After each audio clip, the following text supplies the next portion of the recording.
Hello, friends. About 70% of the friends who watch my videos are not subscribed, and I would be very happy if you did. Also, don't forget to press the like button and leave your comments. Your interaction makes the content reach everyone and contributes to the growth of the channel. Thank you all. From which country or city do you follow? And what time are you watching this content? Now get comfortable and relax. The headlights behind me hadn't moved for the last hour. At first, I dismissed it as coincidence, after all. How many roads lead out of the city at 2 a.m.? But as the miles stretched on and the lights remained fixed in my rear view mirror, a chill began to creep up my spine. I gripped the steering wheel tighter, my knuckles turning white. The monotonous hum of the road had long since faded into the background, replaced by the thundering of my own heartbeat in my ears. I tried to focus on the road ahead, but my eyes kept darting back to the mirror, watching those unwavering lights. It had been a long day. I'd stayed late at the office, finishing up a project that couldn't wait until morning. By the time I left, the city streets were nearly empty, save for the occasional taxi or late-night reveler. I'd welcomed the quiet drive home, looking forward to crawling into bed and forgetting about deadlines and demanding clients. Now, as I sped down the highway, that solitude felt oppressive. The darkness pressed in on all sides, broken only by the glow of my dashboard and those persistent headlights behind me. I fumbled for the radio, desperate for some noise to fill the silence. Static crackled through the speakers, punctuated by fragments of late-night talk shows and country music. I left it on, preferring the disjointed chatter to the deafening quiet. I considered pulling over, letting the car pass me, but something held me back. What if they didn't pass? What if they stopped too?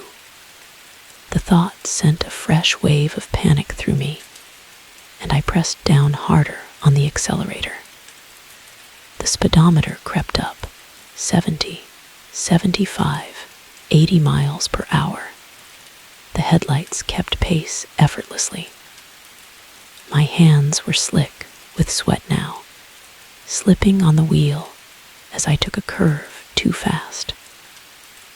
The tires squealed in protest, and for a heart-stopping moment, I thought I might lose control. But the car held the road, and I let out a shaky breath. I needed to calm down. I was letting my imagination run wild.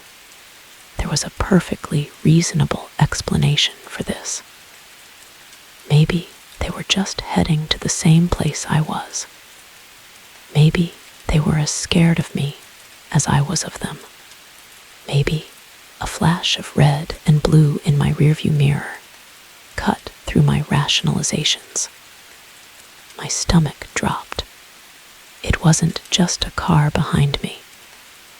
It was a police car. Relief and embarrassment washed over me in equal measure. Of course it was the police. They'd probably clocked me speeding and were waiting for a safe place to pull me over. I eased my foot off the gas, looking for a good spot to stop.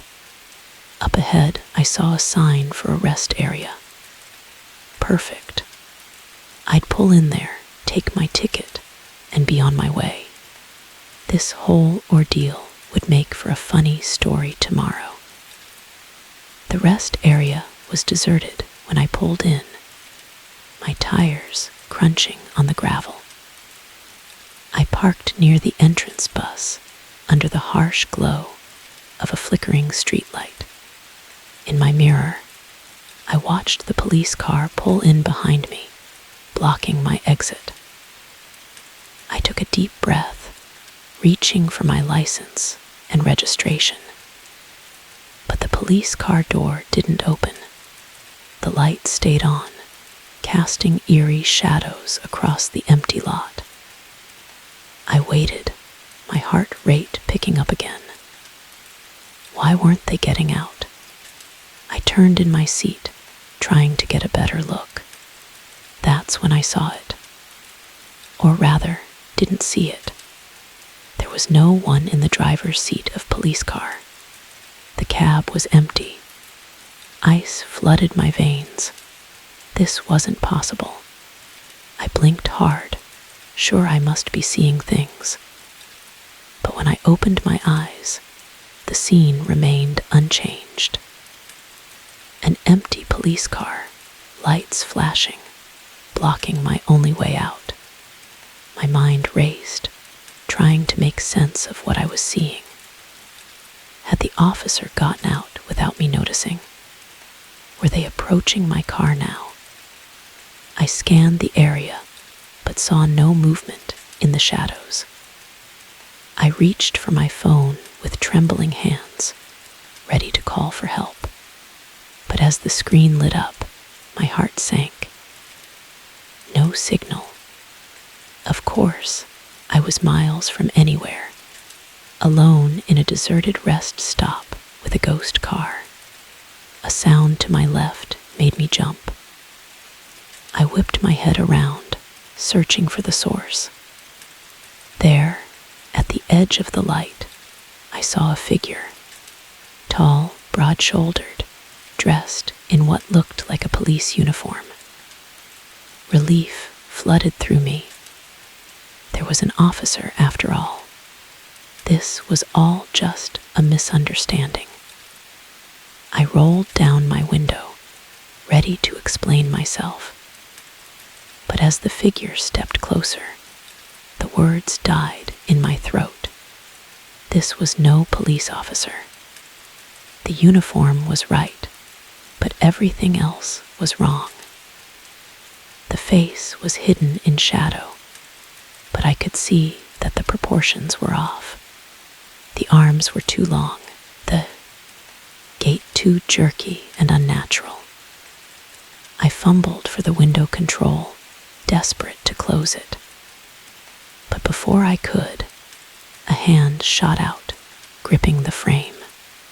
It was pale, almost translucent, with long fingers that ended in sharp, blackened nails. A low, guttural sound emerged from the figure, something between a growl and a laugh. Panic took over. I jammed the key in the ignition, not caring about the consequences. The engine roared to life, and I slammed the car into reverse.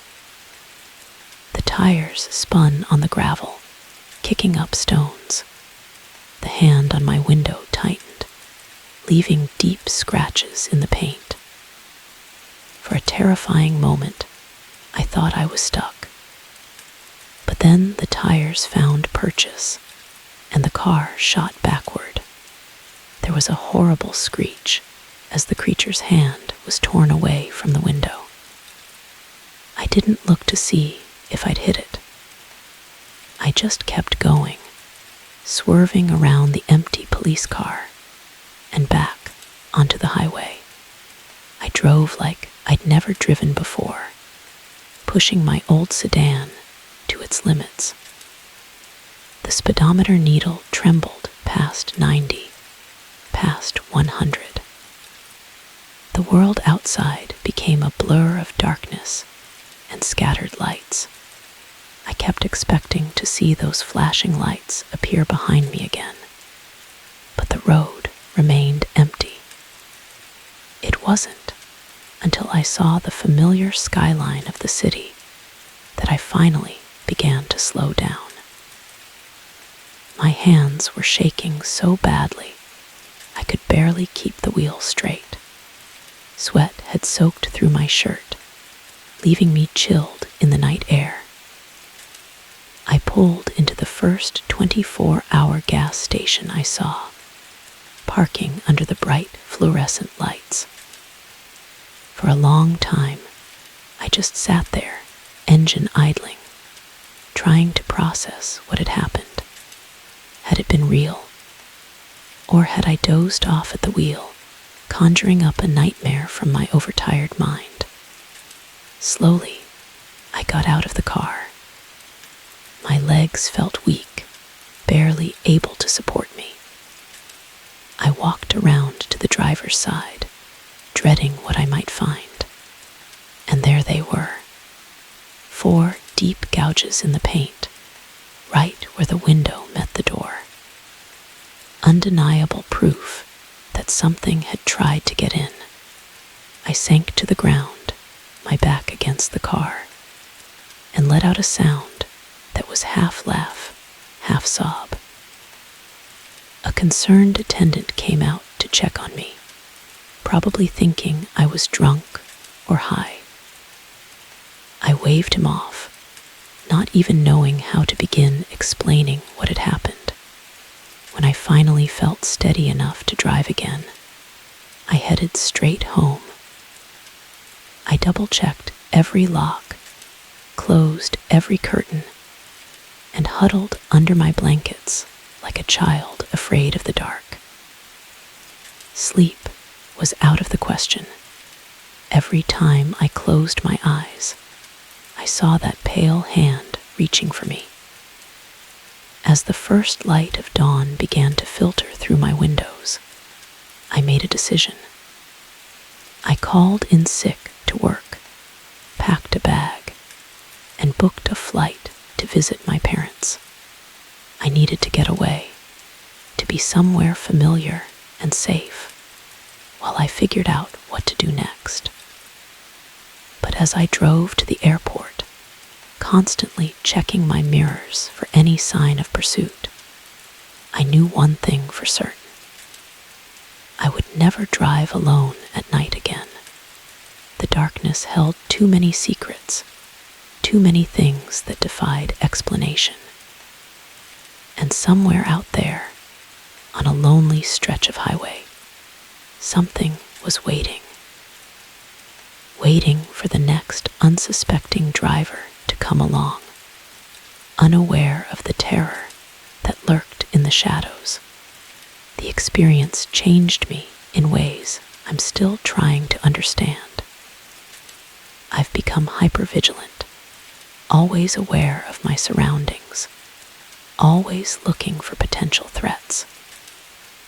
Friends have noticed, commenting on my newfound paranoia. But how can I explain it to them? How can I make them understand the fear that now lives in my bones? The knowledge that the world is not what we think it is. Sometimes, late at night, I find myself drawn to the window, peering out at the empty street below. And in those moments, I swear I can see a figure in the distance, standing just beyond the reach of the streetlights, waiting, watching, reminding me that no matter how far I run, no matter how safe I think I am, the night will always be there. And with it, the memory of that terrifying drive and the creature that almost caught me.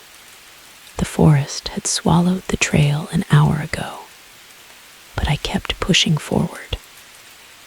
As the sun dipped below the tree line, casting long shadows across the unfamiliar terrain, I realized I was hopelessly lost. That's when I saw it, a flicker of light in the distance, promising shelter from the encroaching darkness. Little did I know, I was walking straight into a nightmare. My boots crunched on the carpet of pine needles as I made my way towards the light. The day had started so perfectly. Clear skies, a well-marked trail, and the promise of breathtaking views at the summit. I'd told myself this solo hike was just what I needed to clear my head after weeks of stress at work. Now, as the temperature dropped and the forest grew darker, I cursed my overconfidence. I'd veered off the main path hours ago, lured by what I thought was a shortcut. By the time I realized my mistake, the familiar markers had disappeared, replaced by dense underbrush and owering trees that all looked the same in the fading light. My phone had lost signal long ago, the map app useless without a connection. I was on my own. The light grew stronger as I approached, and I could make out the shape of a small cabin nestled in a clearing. Relief flooded through me. Even if no one was home, it would provide shelter for the night. I could figure out my way back in the morning. As I drew closer, details emerged from the gloom. The cabin was old, its wooden walls weathered and gray. A small porch sagged slightly under the weight of years. But warm light spilled from the windows, and I could see smoke curling from the chimney. Someone was home. I paused at the edge of the clearing, suddenly hesitant. There was something off about the scene, though I couldn't put my finger on what. Maybe it was the absolute silence. No birds, no insects, not even the whisper of wind through the trees. Or maybe it was the way the light from the windows seemed to flicker and dance, as if from a fire rather than electric bulbs. My survival instincts warred with my desperation for shelter. In the end, desperation won out. I took a deep breath and stepped into the clearing, making my way to the front door. The porch creaked ominously under my weight as I raised my hand to knock. Before my knuckles could touch the wood, the door swung open. A man stood there, backlit by the warm glow from inside. He was tall and lean, with a scraggly beard and piercing eyes that seemed to look right through me. "Well now," he said, his voice rough as if from disuse, "what brings you to our neck of the woods?" I swallowed hard, fighting down a surge of unease. "I'm sorry to bother you," I said, trying to keep my voice steady. "I got lost on the trail and saw your light. I was hoping I could use your phone to call for help, or maybe get directions back to the main road." The man's eyes narrowed slightly, but then his face broke into a wide grin. Of course. Can't leave a fellow traveler out in the cold. Come on in." He stepped back, gesturing for me to enter. I hesitated for a moment, then stepped over the threshold. The interior of the cabin was sparse, but cozy, dominated by a large fireplace where flames danced merrily. A few pieces of rustic furniture were scattered around, and I could see a small kitchenette in one corner. "Have a seat," the man said, pointing to a worn armchair near the fire. "Warm yourself up. I'll see about that phone for you." I sank into the chair gratefully, feeling the heat from the fire chase away the chill that had settled into my bones. As the man disappeared into another room, I took the opportunity to look around more closely. Something felt off about the cabin's interior, but I couldn't quite put my finger on what. The furnishings looked old, almost antique, but well maintained.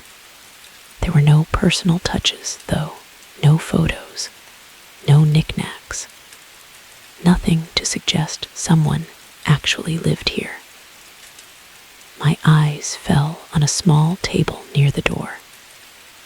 A collection of odd items was spread across its surface. A tarnished pocket watch, a handful of what looked like old coins, a smudged pair of glasses. They looked like the sort of things you'd find in the pockets of a chill ran down my spine.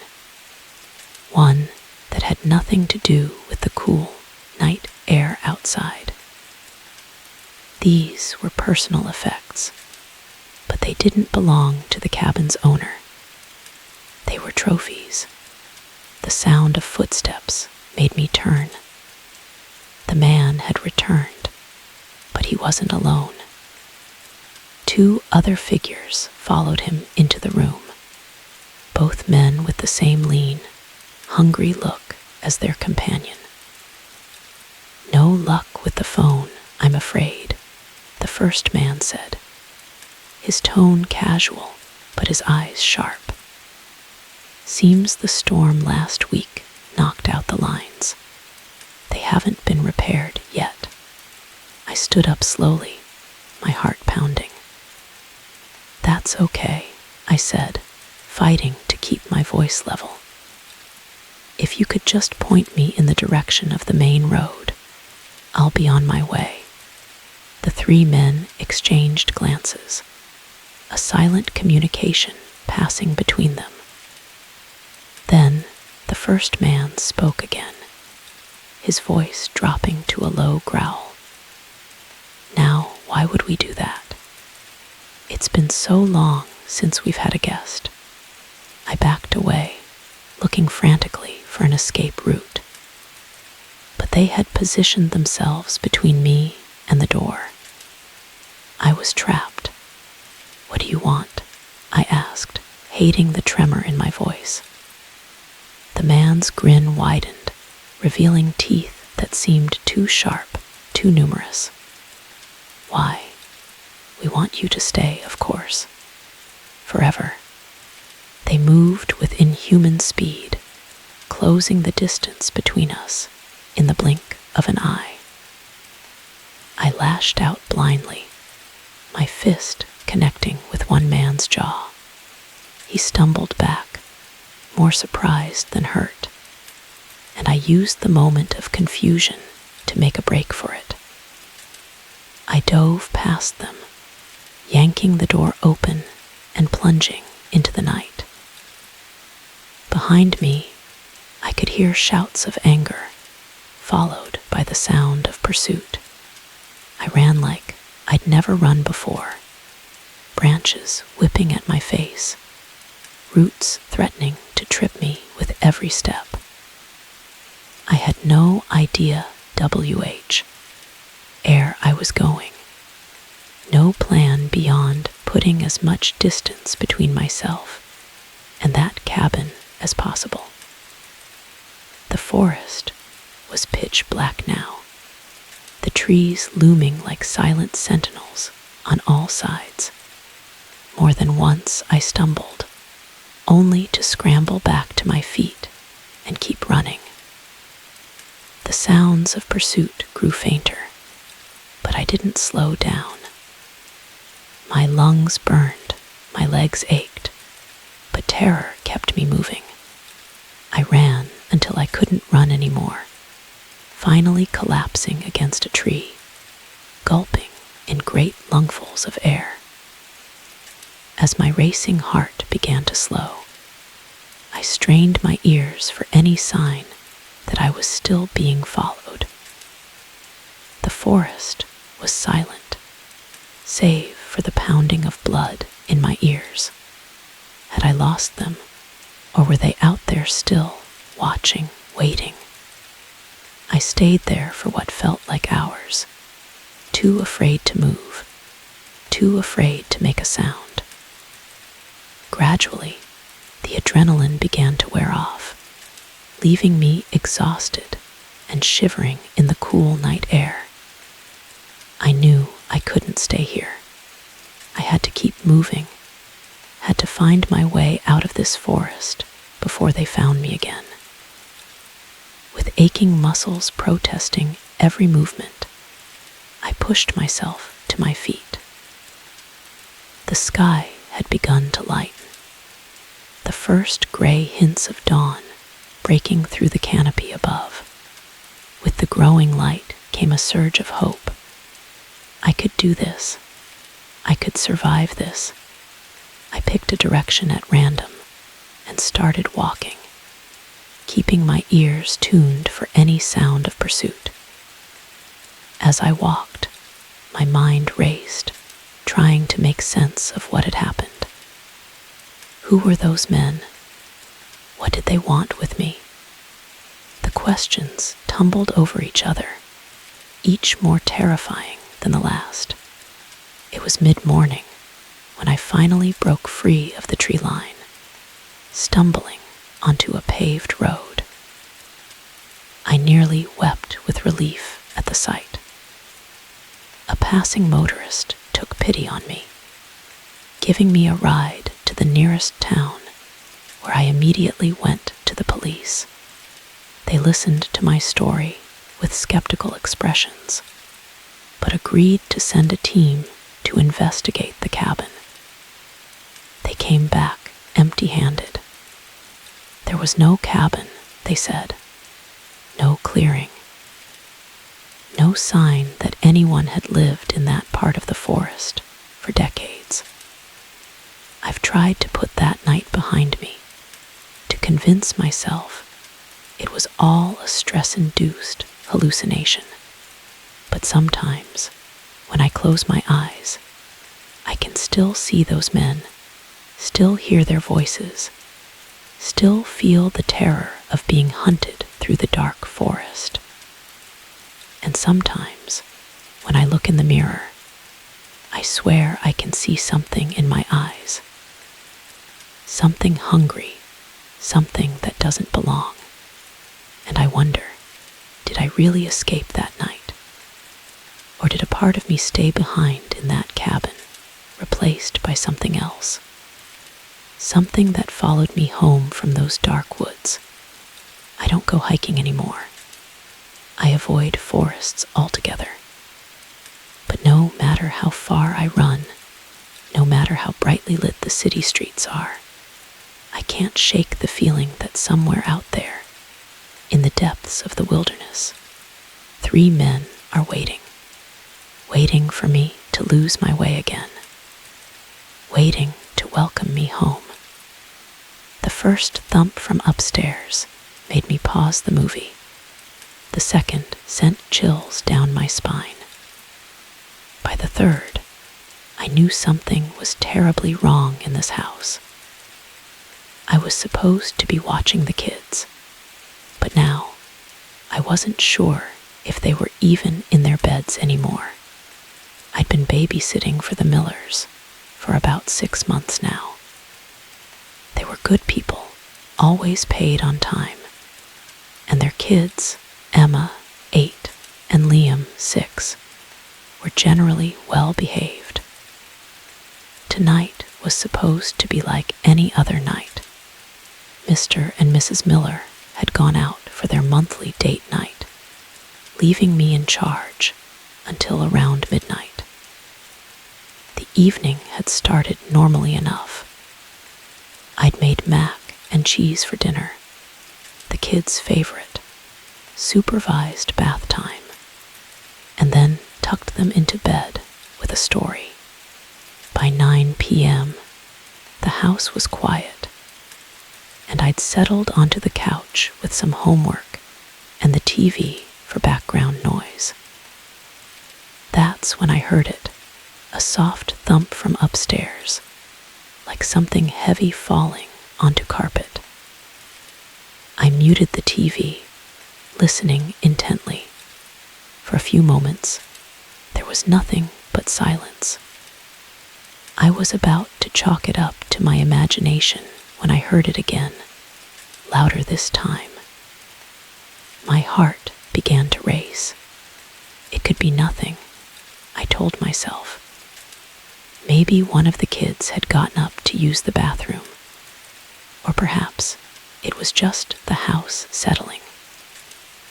Old houses made weird noises all the time, right? But then came the third thump, followed by what sounded like footsteps. Heavy footsteps, not the light patter of children's feet. I stood up slowly, my textbook falling forgotten to the floor. "Emma, Liam," I called out, trying to keep my voice steady. "Is everything okay up there?" No response, just more silence. I took a deep breath, steeling myself. I had to check on the kids. It was my job, after all.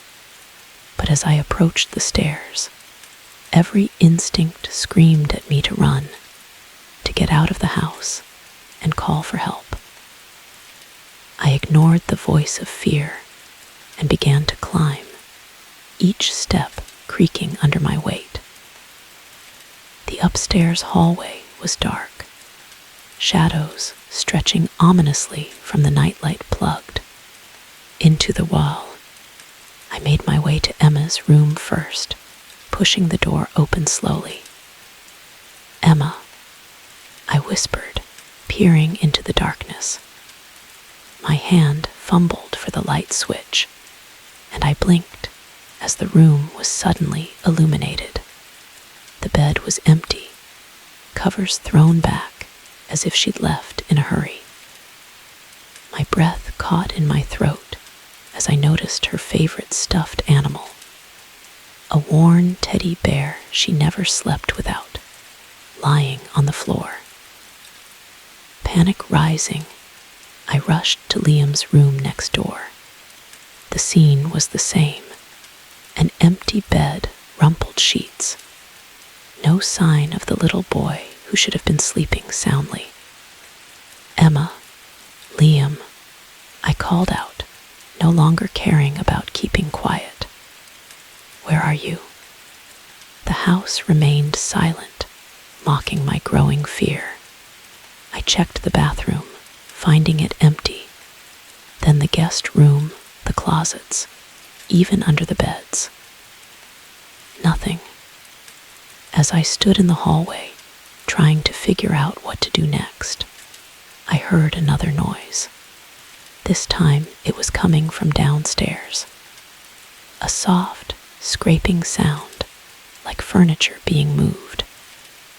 My mind raced. Had someone broken in and taken the kids? Were they still in the house? Should I call the police? What would I tell the Millers? I crept back downstairs, my phone clutched tightly in my hand. 911 pre-dialed and ready to call. The scraping sound had stopped, but now I could hear something else. A low, rhythmic humming. It was coming from the kitchen. I inched closer, my heart pounding so loudly I was sure whoever was in there would hear it. As I reached the doorway, I took a deep breath and peered around the corner. What I saw made my blood run cold. Emma and Liam were there, but they weren't alone. They stood hand in hand with a figure I can only describe as wrong. It was tall, impossibly tall, its head nearly brushing the ceiling. Its limbs were too long, too thin, bending at odd angles. And its face, God, its face.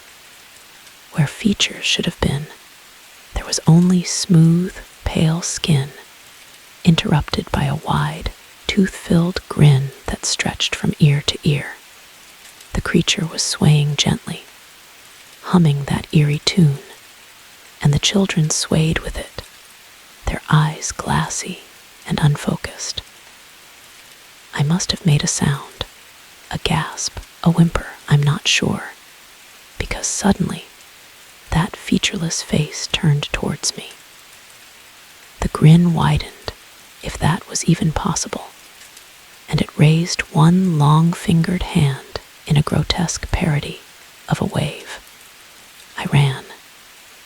I ran like I'd never run before, out the front door and into the street, screaming for help.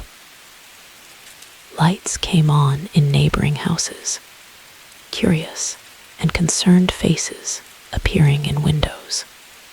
But I couldn't stop, couldn't explain. All I could do was run and scream. I don't remember much of what happened next. I have vague memories of police cars, of trying to explain what I'd seen to skeptical officers, of the Millers rushing home, their faces pale with worry, of the frantic search of the house that turned up nothing, no creature, no sign of a break-in, and most disturbingly, no Emma and Liam. The days that followed were a blur of questioning and accusations. The police suspected me at first. The babysitter who conveniently lost the kids she was supposed to be watching. But there was no evidence of foul play, no signs of struggle. It was as if Emma and Liam had simply vanished into thin air. The Millers didn't blame me, at least not openly, but I could see it in their eyes, the unspoken question, how could you let this happen? Weeks turned into months. The search for Emma and Liam continued, but hope dwindled with each passing day. I tried to move on with my life, to forget that terrible night, but the memories haunted me. The sound of that humming, the sight of that grinning, featureless face. They followed me into my dreams, turning them into nightmares. I stopped babysitting.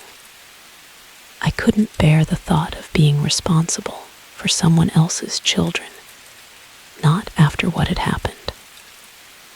I threw myself into my studies, trying to drown out the guilt and fear with academic pursuits. But late at night, when the house was quiet and the shadows grew long, I'd find myself listening for that soft thump, that eerie hum, wondering if the creature would come for me next. It was almost a year later when it happened. I was home alone, studying for finals, when I heard it, that familiar thump from upstairs. My blood ran cold, memories of that night flooding back. For a long moment, I sat frozen, unable to move. Then, slowly, I stood up.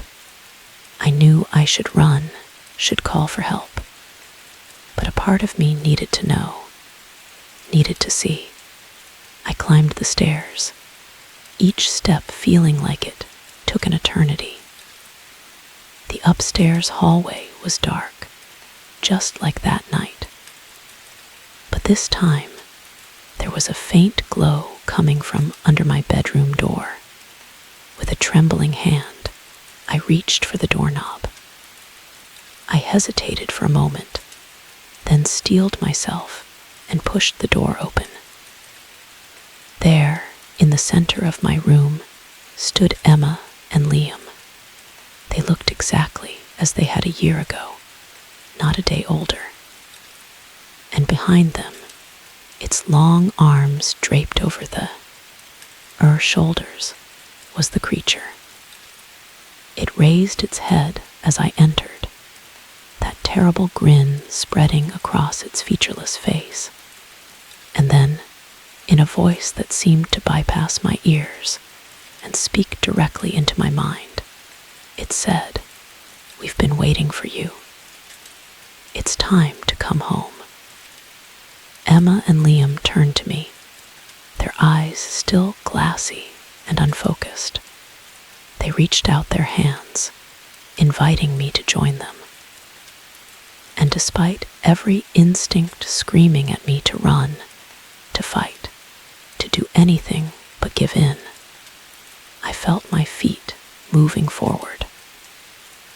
As I took their hands, the creature's grin widened impossibly. The room began to fade away, replaced by swirling darkness. The last thing I remember is the sound of that eerie humming, growing louder and louder, until it drowned out everything else. I woke up in my bed the next morning, convinced it had all been a terrible nightmare. But as I got up, I noticed something on my nightstand that made my blood run cold. A small, worn teddy bear. Emma's teddy bear. I don't babysit anymore. I don't sleep with the lights off.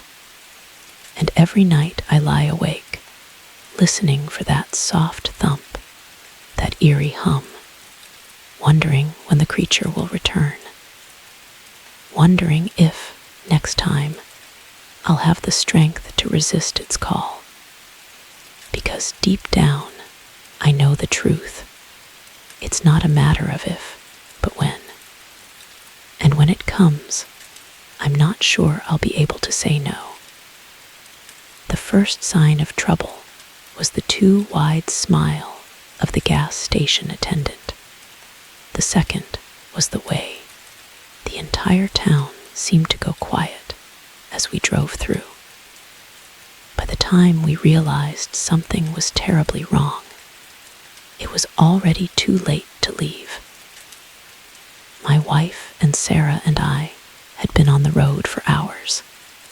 We were on our way to her sister's wedding, cutting through back roads to avoid highway traffic.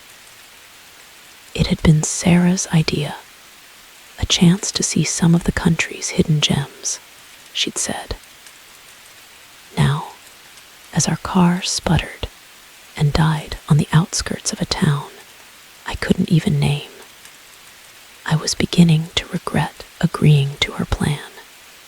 "This can't be happening," Sarah groaned, her head thudding against the headrest.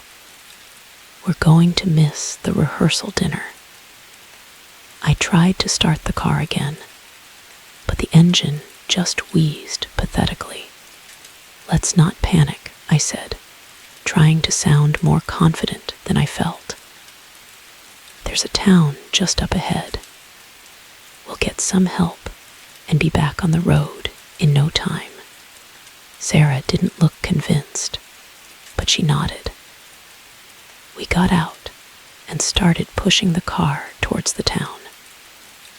The late afternoon sun beat down on us, and by the time we reached the quiet welcome to Millbrook sign, we were both sweating and irritable. The town itself looked like something out of a Norman Rockwell painting. All quaint storefronts and neatly trimmed lawns.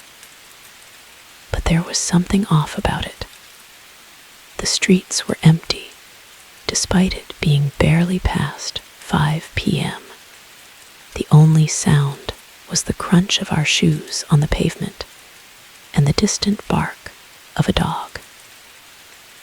We pushed the car to a gas station on the corner of Main Street.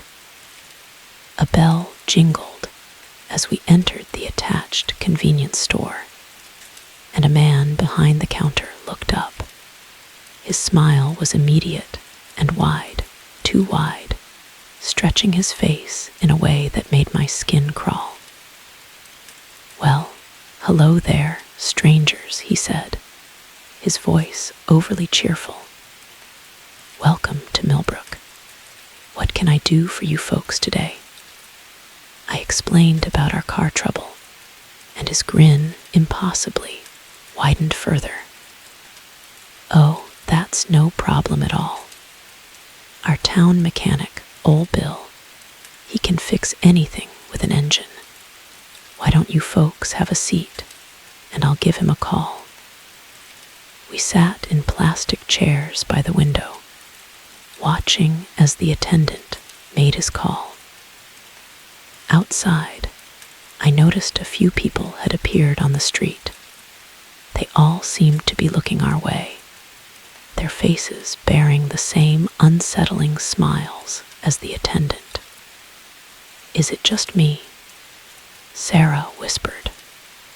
"Or is something weird about this place?" Before I could answer, the attendant was back. "Good news, Bill's on his way. Should be here in about an hour. Why don't you folks take a walk around town while you wait? Millbrook's got some real nice sights." We thanked him and stepped outside, both of us eager to get some fresh air. As we walked down Main Street, more people appeared. They all greeted us enthusiastically, their smiles wide and unwavering. "Welcome to Millbrook," a woman called from her porch. "Hope you folks are enjoying your stay," a man shouted from across the street. It was friendly, sure, but there was an intensity to it that set my nerves on edge. And the smiles, those unchanging, too wide smiles, were starting to make me feel dizzy. We turned a corner and found ourselves in a small park. A group of children were playing on a rusty swing set, their laughter echoing unnaturally in the quiet town. As we passed, they all stopped and turned to us in unison, their faces splitting into those same eerie grins. "Sarah," I said, my voice low, "I think we should head back to the gas station." She nodded, her face pale.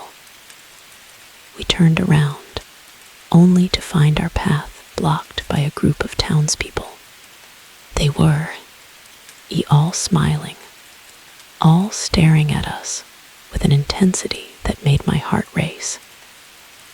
"Now, where are you folks off to in such a hurry?" one of them asked, his voice syrupy sweet. "The fun's just getting started." We backed away, but more people were appearing from all directions, hemming us in. Their smiles never faltered, even as their eyes grew cold and predatory. "What do you want?" I asked, trying to keep the fear out of my voice. "Why, we want you to stay," a woman chirped. "Millbrook's always looking for new residents, and you two look like you'd fit right in." Sarah grabbed my hand, squeezing it tight. I could feel her trembling. "That's very kind," I said, forcing a smile of my own, "but we really need to get going. My sister-in-law's wedding, you see." The crowd's smiles widened, and I swear I heard joints popping from the strain. "Oh, but we insist," the first man said. "Millbrook's the kind of place you never want to leave. Isn't that right, folks?" A chorus of agreement rippled through the crowd, the sound unnaturally in sync. They began to move closer, their hands outstretched as if to grab us. Panic surged through me. I grabbed Sarah's arm and yelled, "Run!" We took off, pushing through the crowd, hands grasped at our clothes, trying to hold us back. But somehow we broke free. We ran down unfamiliar streets, the sound of pursuit close behind. The entire town seemed to have come alive, all of them chasing us with those horrible, unchanging smiles. We turned a corner and found ourselves back on Main Street. Our car was still at the gas station, and to my shock, it looked like it had been fixed. The hood was closed, and I could see the keys in the ignition. "The car," Sarah gasped. "We can make it." We sprinted towards it, the sounds of the townspeople growing closer. Just as we reached the car, a hand grabbed my shoulder. I turned to see the gas station attendant, his smile now a rictus of fury. "Now that's not very neighborly," he snarled, trying to leave without saying goodbye. I shoved him away and dove into the driver's seat.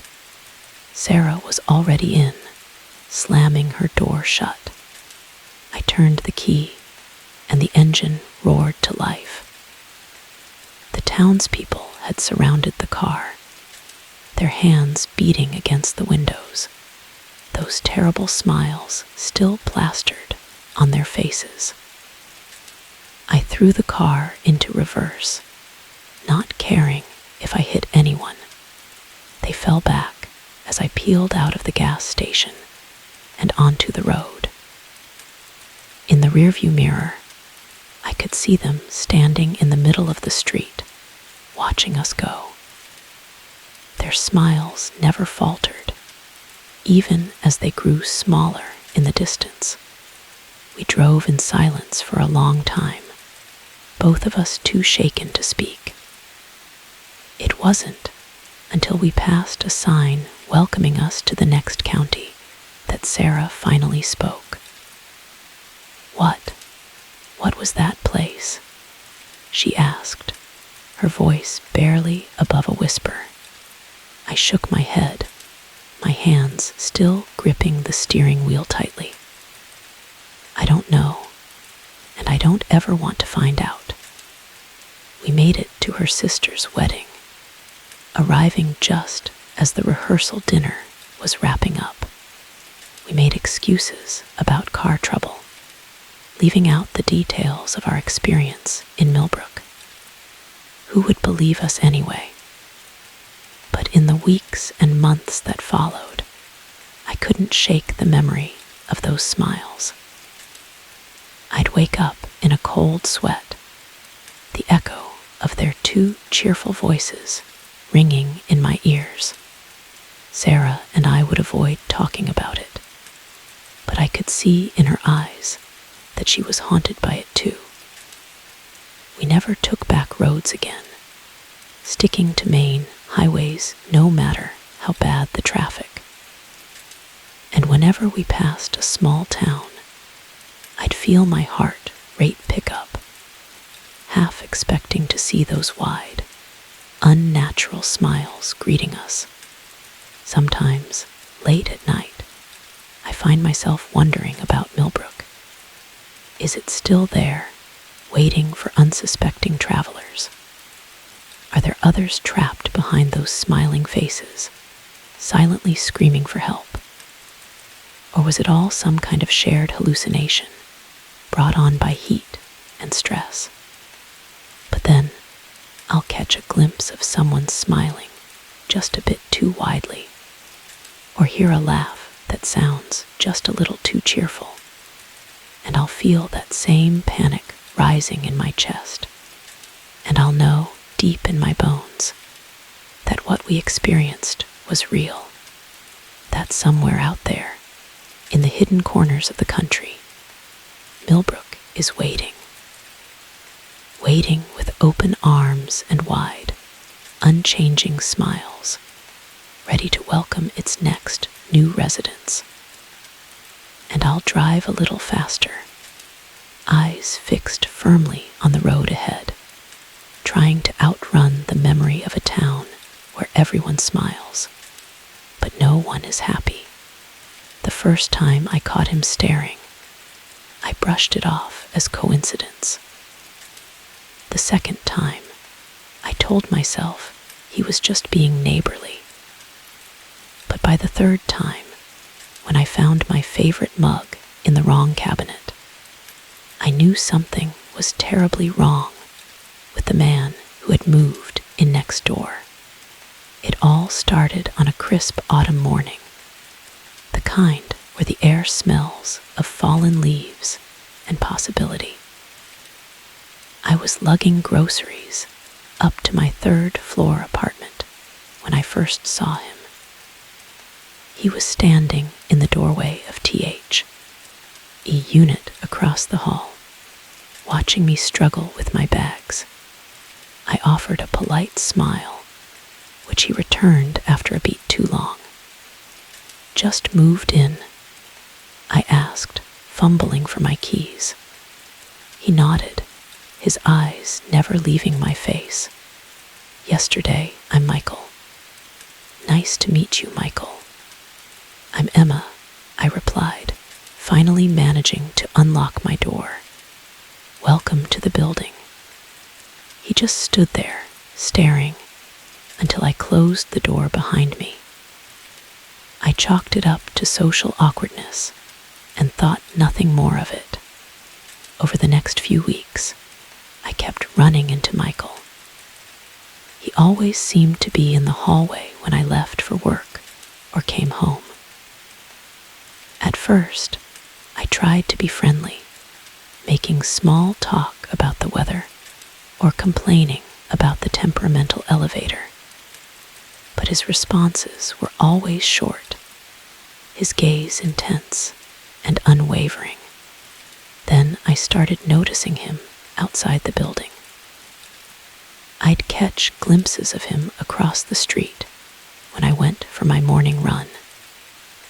He'd be at the coffee shop where I worked on my laptop on weekends. Once, I even spotted him at the grocery store, lurking at the end of the aisle as I picked out cereal. I told myself I was being paranoid. New York was a big city, but neighborhoods could feel small. It was probably just coincidence that we kept crossing paths. Besides, Michael had never done anything threatening. He was just there, always there. But then things in my apartment started to change. Little things at first. A book out of place on the shelf. A window I could have sworn I'd closed left open an inch. I blamed it on absent-mindedness, on the stress of my job, and the late nights I'd been pulling to finish a big project. The mug was what finally convinced me something was wrong. It was my favorite, a handmade pottery piece my sister had given me for my birthday. I always kept it in the cabinet right above the coffee maker. But one morning, I opened that cabinet and it wasn't there. I found it 2 cabinets over, nestled between plates I rarely used. My hands shook as I made my coffee that morning. There was no way I had put it there. No way I could have been that distracted, which meant someone else had been in my apartment. And I had a sinking feeling I knew who it was. I started taking precautions. I changed the locks, installed a security camera in my living room, and asked the building manager to check if anyone had requested access to my apartment. She assured me no one had, but the uneasy feeling in my stomach didn't go away. The camera footage showed nothing out of the ordinary, but items kept moving around my apartment. My throw pillows would be arranged differently when I came home. The books on my nightstand would be in a new order. Once, I even found a shirt I'd never seen before mixed in with my laundry. I became a nervous wreck. I couldn't sleep, jumping at every creak and groan of the old building.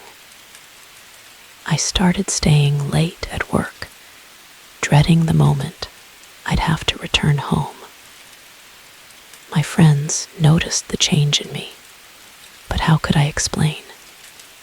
I had no proof, just a growing certainty that my neighbor was somehow getting into my apartment. And what? Moving things around, watching me sleep. The possibilities were terrifying. One night, about 2 months after Michael had moved in, I woke up to a noise in my living room. My heart leapt into my throat as I lay there, ears straining in the darkness. There it was again, a soft, shuffling sound like someone trying to move quietly across my hardwood floors. I reached for my phone with trembling hands, ready to call 911. But as my fingers touched the screen, a shadow fell across my bedroom doorway. I froze, hardly daring to breathe. To Emma, Michael's voice was soft, almost gentle. "I know you're awake." I squeezed my eyes shut, praying this was just a nightmare. But when I opened them again, he was still there, a dark silhouette against the faint light from the living room. "How did you get in here?" I managed to whisper, my voice shaking. He chuckled, a low sound that sent chills down my spine. "I've always been here, Emma. You just didn't notice me before." He took a step into the room, and I scrambled back against my headboard. "Stay away from me," I yelled, finally finding my voice. "I'm calling the police." "No, you're not," he said calmly. And to my horror, I saw my phone in his hand. "I didn't want it to be like this, Emma. I wanted you to invite me in willingly. But you're making things so difficult." My mind raced, trying to find a way out of this nightmare. The window was too high to jump, and he was blocking the only door. I was trapped. "What do you want from me?" I asked, trying to keep him talking while I looked for something. Anything I could use as a weapon. Michael took another step closer, and in the dim light, I could see his face. His eyes were wide, feverish, his smile too wide and full of teeth. "I want us to be together, Emma. I've watched you for so long. I know everything about you. Your hopes, your fears, your dreams. We're perfect for each odd. Can't you see that?" I shook my head, tears streaming down my face. "You don't know me. You're sick, Michael. You need help." His face darkened, the smile twisting into something ugly. "I'm not sick," he snarled. "I love you. Why can't you understand that?" He lunged forward, hands outstretched. I screamed and rolled off the bed, narrowly avoiding his grasp. I ran for the door, but he was faster, grabbing my arm and yanking me back. We struggled, crashing into my dresser. I felt something sharp against my hand and grabbed it without thinking. A pair of scissors I'd left out. I swung blindly, feeling the blade connect with something soft. Michael let out a howl of pain and stumbled back. I didn't wait to see how badly I'd hurt him. I ran out of the bedroom, through the living room, and into the hallway. I pounded on doors, screaming for help. Lights came on, doors opened. My neighbors emerged, confused and alarmed. Someone was calling the police. I collapsed in the hallway, shaking and sobbing. The police arrived quickly. They found Michael in my apartment, bleeding from a cut on his arm. As they led him away in handcuffs, he kept calling my name, telling me he loved me, that we were meant to be together. The aftermath was a blur of police statements and victim support services. I learned that Michael had been stalking women for years, moving from city to city when things got too hot. He'd chosen me as his latest obsession, but I was the first to fight back. I couldn't stay in that apartment after what happened. I moved, changed jobs, even changed my name, but the fear lingered. For months, I'd wake up in the middle of the night, certain I could hear footsteps in my living room. I'd check and double-check my locks, jump at unexpected noises, and flinch when strangers got too close. It's been 2 years now. I'm doing better, thanks to therapy and a support group for survivors of stalking. But I'll never forget the terror of that night, the feeling of violation knowing someone had been in my space, watching me when I thought I was alone. Sometimes, when I'm walking down the street or sitting in a cafe, I'll catch someone looking at me. It's probably innocent, just a curious glance or a friendly smile. But for a moment, I'm back in that apartment, with Michael's eyes boring into me, and I'll hurry home, lock my doors, and remind myself that I'm safe now, that he can't hurt me anymore. But late at night, in the quiet darkness of my new apartment, I still wonder, how long had he really been watching me? How much did he see? And most chillingly of all, is there someone else out there, watching me even now, waiting for their chance to make me their obsession? The moment the lights flickered and died, I knew this wasn't going to be an ordinary night shift. In the sudden darkness, surrounded by the hum of servers and the eerie glow of emergency lights, I realized I was no longer alone in the data center. Someone was here who shouldn't be, and they were after something far more valuable than hardware. I'd been working the night shift at Centex Data Solutions for about 6 months. It was a cushy gig. Most nights, monitor the systems, run some routine maintenance, and occasionally restart a server that decided to throw a tantrum. The pay was good. The hours suited my night owl tendencies, and the solitude gave me time to work on my side projects. That night started like any other. I arrived at 10 p.m., nodded to the day shift guy as he practically ran out the door, and settled in for my 12-hour stint. The first few hours were uneventful. I ran some diagnostics, answered a couple of emails from the overseas team, and was just about to dig into my midnight snack when it happened. The lights flickered once, twice, and then went out completely. For a moment, there was total darkness. Then, the red glow of emergency lights kicked in, casting everything in an ominous crimson hue. My first thought was power failure, but that didn't make sense. We had multiple redundancies in place, including a generator that could power the entire building for days. This kind of total blackout shouldn't be possible.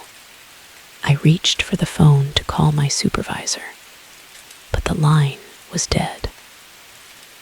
My cell phone showed no signal. It was as if we'd been completely cut off from the outside world. That's when I heard it. A soft thud from somewhere in the server room. My heart rate spiked. I was supposed to be the only one here. Hello. I called out, trying to keep my voice steady. Is someone there? No response, but I could have sworn I heard the shuffle of feet. I grabbed a flashlight from my desk and slowly made my way into the maze of server racks. The beam of light cut through the red, tinged darkness, illuminating rows upon rows of blinking lights and humming machines. This is a secure facility, I said, louder this time. If someone's in here, you need to identify yourself immediately. Again, no response. But as I rounded a corner, I caught a glimpse of movement out of the corner of my eye. Someone ducking behind a server rack. My palms were sweaty now, the flashlight slippery in my grip. I should leave, I thought. Call the police. But with the phones down, I had no way to contact anyone. And if these intruders were after what I thought they were, I couldn't just walk away. I crept forward, every sense on high alert. The constant hum of the servers, usually background noise to me, now seemed deafening. I strained to hear any sound that might give away the intruders' positions. As I neared the back of the room, where our most sensitive servers were kept, I heard voices. Low, urgent whispers that I couldn't quite make out. I killed my flashlight and pressed myself against a server rack, inching closer. Faster. One voice hissed. We don't have much time. I'm working as fast as I can, another replied. This encryption is state of the art. It's not like cracking your grandma's Facebook password. I peered around the corner, and my blood ran cold. Two figures hunched over a laptop, which was connected directly to one of our most secure servers.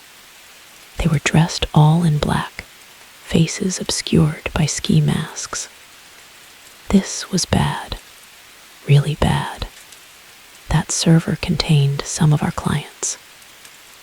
Most sensitive data, trade secrets, financial records, personal information, the kind of stuff that could ruin lives and topple companies if I had to do something. But what? I was no action hero. My combat skills were limited to button mashing in video games. But I couldn't just stand by and let this happen.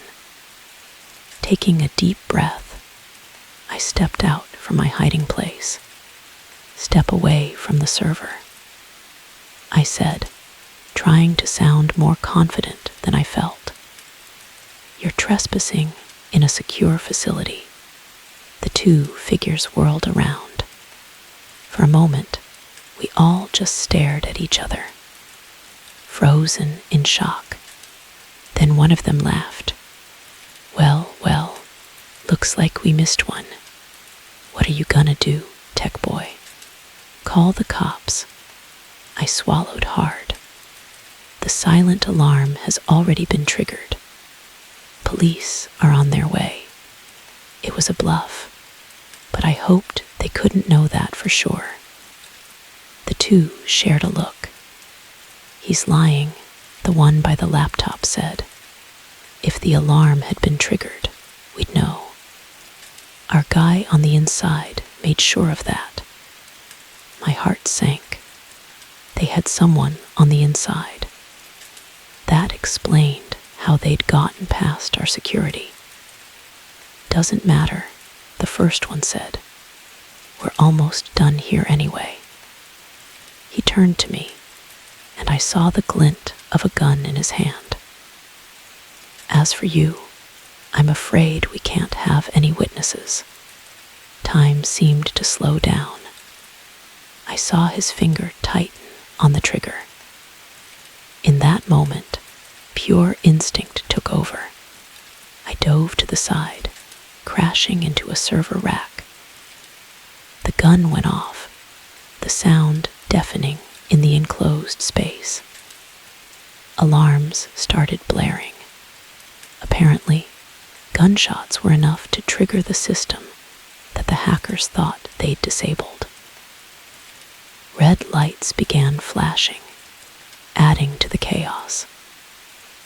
I scrambled to my feet and ran, darting between the rows of servers. I could hear them behind me, shouting and knocking things over in their pursuit. I needed a plan. I couldn't outrun them forever, and eventually they'd corner me. Then I remembered. The fire suppression system. It was my last resort, a desperate move that would likely fry millions of dollars worth of equipment. But right now, it was my only chance. I made a sharp turn, heading for the control panel. Bullets pinged off metal around me, spurring me to run faster than I'd ever run before. I reached the panel and slammed my hand down on the emergency release. Immediately, a klaxon began to sound, even louder than the alarms already blaring. Warning, fire suppression system activated. You have 30 seconds to evacuate. An automated voice announced. No, I heard one of the hackers yell, "We're not done." But it was too late. With a great hiss, the room began to fill with halon gas. The hackers' curses turned to coughs, then to gasps for air. I held my breath and ran for the exit, praying I could make it before the gas overwhelmed me. My lungs were burning, spots dancing in front of my eyes, when I finally burst through the door into the hallway, gulping in great lungfuls of clean air. Behind me, I could hear the hackers stumbling out as well, but they were clearly disoriented. By the time they recovered, the sound of approaching sirens filled the air. The next few hours were a blur of police statements, paramedic checkups, and frantic calls from upper management. The damage to the data center was extensive, but our client's data was safe. The hackers were arrested, and their inside man was soon identified and apprehended as well. As I finally drove home, the sun peeking over the horizon, I was exhausted, but oddly exhilarated. I'd faced real danger and come out on top. I'd protected the data I was responsible for, even at great cost. But as the adrenaline faded, a sobering thought occurred to me. This attack was sophisticated, well planned. It wouldn't be the last. In our increasingly digital world, data was the new gold, and there would always be those willing to go to extreme lengths to get it. I realized then that my job wasn't just about maintaining servers and running updates. I was on the front lines of a new kind of war, one fought with keyboards and code rather than guns and bombs, and I was determined to be ready for the next battle. As I crawled into bed, my mind was already churning with ideas for improving our security. But for now, sleep beckoned. After all, I had another night shift tomorrow. And in this line of work, you never knew what challenges each night might bring. The first growl echoed through the cave, freezing us all in place. The second made our blood run cold. By the third, we knew with terrifying certainty that we weren't alone in this dark, underground maze. And whatever was in here with us, it was hungry. It was supposed to be a simple day hike, a chance for me and my 3 closest friends to escape the city and enjoy some fresh air. Jake, our self-proclaimed wilderness expert, had heard about a little-known trail that led to some spectacular views. Sarah, always up for an adventure, jumped at the idea. Mike and I were more hesitant, but we eventually gave in to their enthusiasm. The hike started off great. The weather was perfect, cool and crisp with a light breeze. We laughed, shared stories, and marveled at the beauty of nature around us. But as the hours wore on, the trail became less defined. Jake assured us we were going the right way, but I could see the uncertainty in his eyes. By late afternoon, we had to admit it. We were lost. The sun was sinking lower in the sky, and the temperature was dropping rapidly. That's when Sarah spotted the cave entrance, half hidden behind a cluster of boulders. We should stay there for the night, she suggested. It'll shelter us from the wind, and we can figure out our way back in the morning. None of us liked the idea much, but with darkness approaching and no better options, we reluctantly agreed. The cave entrance was narrow, forcing us to go in single file. I went last, casting one final glance at the fading daylight before ducking into the darkness. The interior of the cave opened up into a larger chamber. Our flashlights cast eerie shadows on the rough stone walls. Water dripped somewhere in the distance, the sound echoing ominously.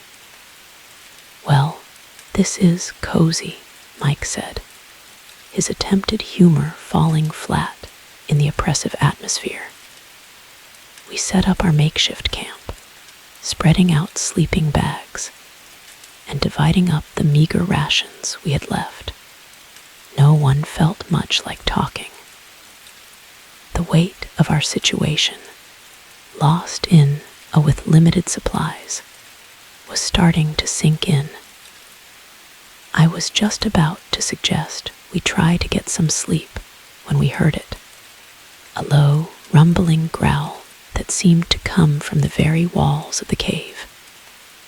We all froze, eyes wide in the dim light of our flashlights. What was that? Sarah whispered, her voice trembling. Probably just the wind, Jake said, but he didn't sound convinced.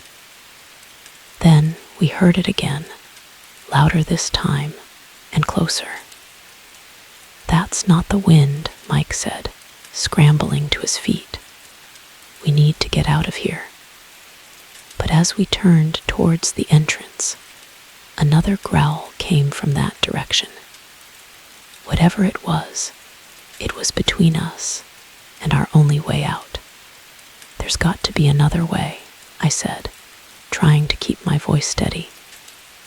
Caves like this often have multiple chambers. Maybe we can find another exit.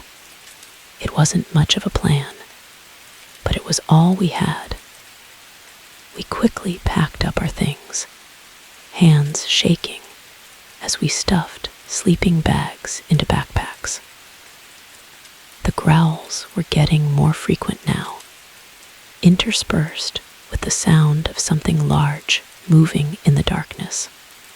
We moved deeper into the cave, our flashlights providing meager illumination in the pitch black. The passage narrowed, then widened again into another chamber. But this one wasn't empty. Our lights fell on a pile of bones in the corner. Some were clearly animal, but others looked disturbingly human. Sarah let out a choked sob. Oh God, what is this place? As if in answer, a roar shook the cave, so loud it made my ears ring. And then we saw it. It emerged from a shadowy crevice, a creature that shouldn't exist. It was massive, easily 7 feet tall, with a body that seemed to be a nightmarish blend of bear and something almost human. Its eyes reflected our flashlight beams, glowing an eerie yellow. Saliva dripped from jaws filled with teeth as long as my fingers. For a moment, we all stood frozen in terror. Then Jake shouted, "Run!" And we all snapped into action. We bolted down a side passage, the creature's roars, and the sound of its massive body scraping against stone close behind. We ran blindly, taking turns at random, driven by pure terror. I don't know how long we ran. Time seemed to lose all meaning in the darkness. But eventually, we found ourselves in a small chamber with no other exits. We were trapped. The creature's growls "Yield closer." We pressed ourselves against the far wall, flashlights pointed at the entrance. I could feel Sarah trembling beside me, hear Mike's rapid, panicked breathing. "What do we do?" Sarah whimpered. I looked around desperately, searching for anything that might help us. That's when I noticed the strange markings on the wall behind us. They looked ancient, like cave paintings. But there was something off about them. They seemed to shimmer faintly in the light of our flashlights. On impulse, I reached out and touched one. To my shock, my hand passed right through the stone. "Guys," I gasped. "I think I found something." But before I could explain, the creature appeared at the entrance to our chamber. It filled the entire opening, its yellow eyes fixed on us with predatory intensity. "Go," I shouted, pushing Sarah towards the wall. Through the markings. I don't think they understood, but survival instinct took over. One by one, they pressed against the wall and vanished. I could hear the creature's enraged roar as it realized its prey was escaping. Just as I felt its hot breath on my neck, I threw myself at the wall. There was a moment of vertigo, a sensation of falling, and then I was tumbling onto soft grass under an open sky.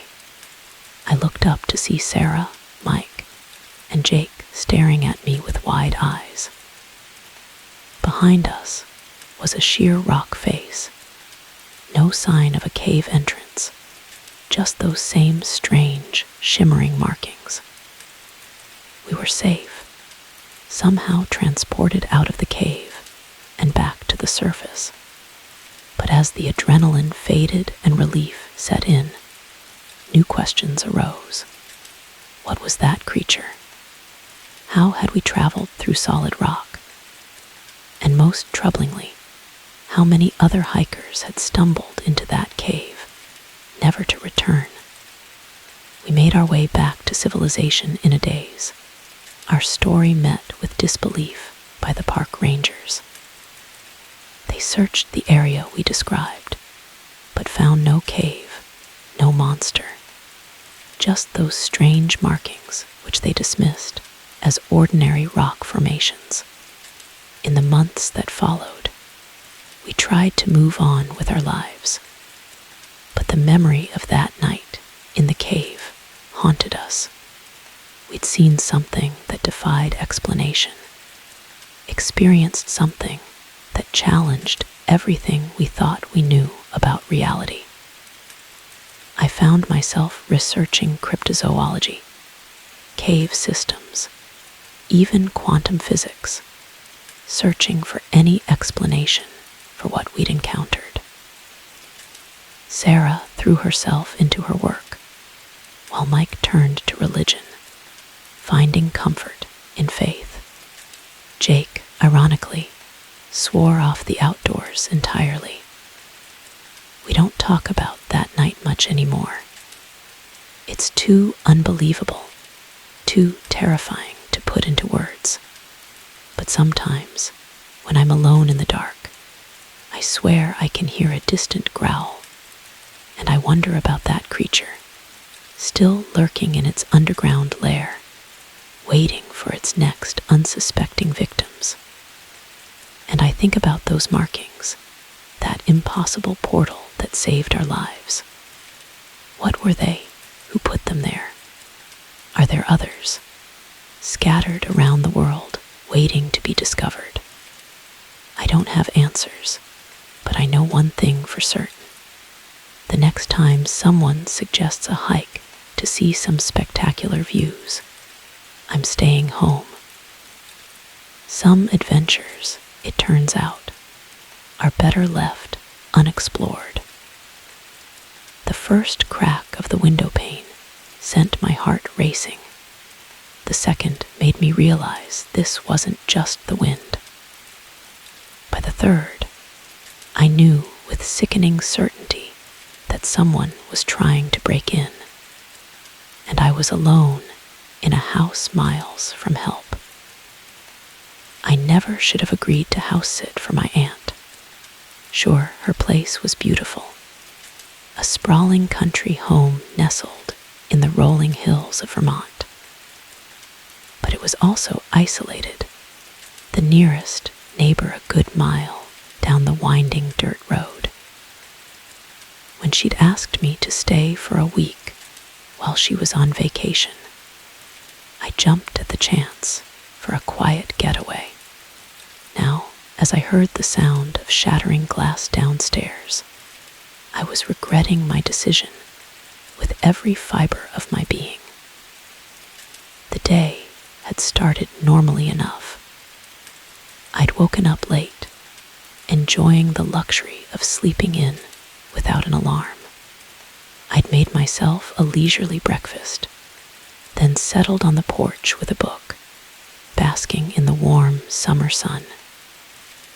As evening approached, I'd come inside and made dinner, then curled up on the couch to watch a movie. That's when I'd heard it, a soft thud from outside. I'd paused the movie, listening intently. For a moment, there was nothing but silence. Then another thud, followed by the sound of footsteps on the porch. My first thought was that my aunt had come home early. But as I approached the front door, I saw a shadow move past the window, a figure much larger than my petite aunt. That's when the first crack of glass sent me scrambling back, now huddled in the upstairs guest room. I could hear them moving around downstairs. The heavy tread of boots on hardwood, the crash of something being knocked over. My hands shook as I fumbled with my phone, trying to dial 911. But as the call tried to connect, I remembered my aunt's words from when I'd arrived. Cell service is spotty out here. If you need to make a call, use the landline in the kitchen. the kitchen where the intruders were now. I bit back a sob of frustration and fear. Think, I told myself. There has to be a way out of this. I looked around the room, searching for anything I could use as a weapon. My eyes fell on a heavy brass lamp on the bedside table. It wasn't much, but it was better than nothing. I unplugged it, gripping it tightly as I crept towards the door. The hallway was dark, the only light coming from downstairs. I could hear them talking now, their voices low and gruff. "Check upstairs," one of them said. "Make sure we're alone." My heart leapt into my throat. I looked around frantically, spotting a linen closet at the end of the hall. Without thinking, I darted towards it, slipping inside just as I heard footsteps on the stairs. Through a crack in the door, I watched as a man passed by. He was tall and broad-shouldered, dressed all in black. In his hand, he held a crowbar. I held my breath, praying he wouldn't check the closet. He moved from room to room, his boots heavy on the wooden floor. I could hear him rifling through drawers, opening closets. He was getting closer. Just as I thought he was about to discover my hiding place, a shout came from downstairs. "Hey, I found something." The man turned and hurried back down the stairs. I let out a shaky breath, my legs trembling so badly I had to lean against the wall for support. I knew I couldn't stay in the closet forever. Sooner or later, they'd find me. I had to get out of the house. Clutching the lamp, I eased the closet door open. The hallway was empty. I crept towards the stairs, straining my ears for any sound of movement below. I could hear them in what sounded like my aunt's study. They were arguing about something, their voices rising in frustration. This was my chance. I took a deep breath and started down the stairs, wincing at every creak of the old wood. My heart was pounding so loudly, I was sure they must be able to hear it. I made it to the bottom of the stairs and paused, listening. They were still in the study. The front door was just a few feet away. If I could make it there. I took a step forward, then another. The door was so close, just a few more steps. Suddenly, a floorboard creaked loudly under my foot. The voices in the study stopped abruptly. "What was that?" one of them asked. Panic surged through me. I abandoned all attempts at stealth and ran for the door, yanking it open and bursting out into the cool night air. Behind me, I could hear shouts and the pounding of feet. I ran down the porch steps and across the lawn, heading for the woods that bordered the property. Branches whipped at my face as I plunged into the trees, but I didn't slow down. I could hear them crashing through the underbrush behind me, their angry shouts echoing in the darkness. I ran blindly, with no idea where I was going, driven only by the need to get away. My lungs were burning, my legs aching, but I pushed on. The sound of pursuit seemed to be getting fainter. Or was that just my imagination? Just as I thought I might have lost them, my foot caught on a root. I went down hard, the lamp flying from my hand. For a moment, I lay there, dazed and winded. Then I heard it, voices, closer now. They were coming. I struggled to my feet, looking around desperately for somewhere to hide. That's when I saw it. A large, hollow log a few feet away. Without hesitation, I dove into it, curling up as small as I could make myself. From my hiding place, I watched as flashlight beams swept across the forest floor. I could see their feet moving past, hear their angry muttering. Where'd she go? She can't have gotten far. Keep looking. I held my breath, pressing myself further into the log.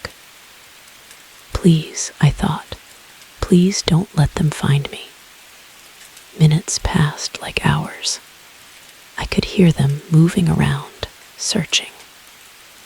More than once, a beam of light passed over my hiding place, and I was sure I'd been discovered.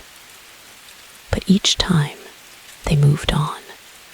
Finally, after what felt like an eternity, I heard one of them say, "Forget it. She's long gone. Let's get out of here before someone shows up." Their footsteps receded, and soon the forest was quiet once more. But I didn't move. I was too scared, too unsure if it was really over. I don't know how long I stayed in that log. Hours, probably. The sky was starting to lighten when I finally gathered the courage to crawl out. My whole body ached, and I was covered in dirt and scratches. But I was alive. Somehow, I'd survived. I made my way back to the house cautiously, half expecting the intruders to jump out at any moment. But the place was quiet. The front door stood open, and inside, I could see evidence of their search. Drawers pulled out, items strewn across the floor. With shaking hands, I picked up the landline and called the police.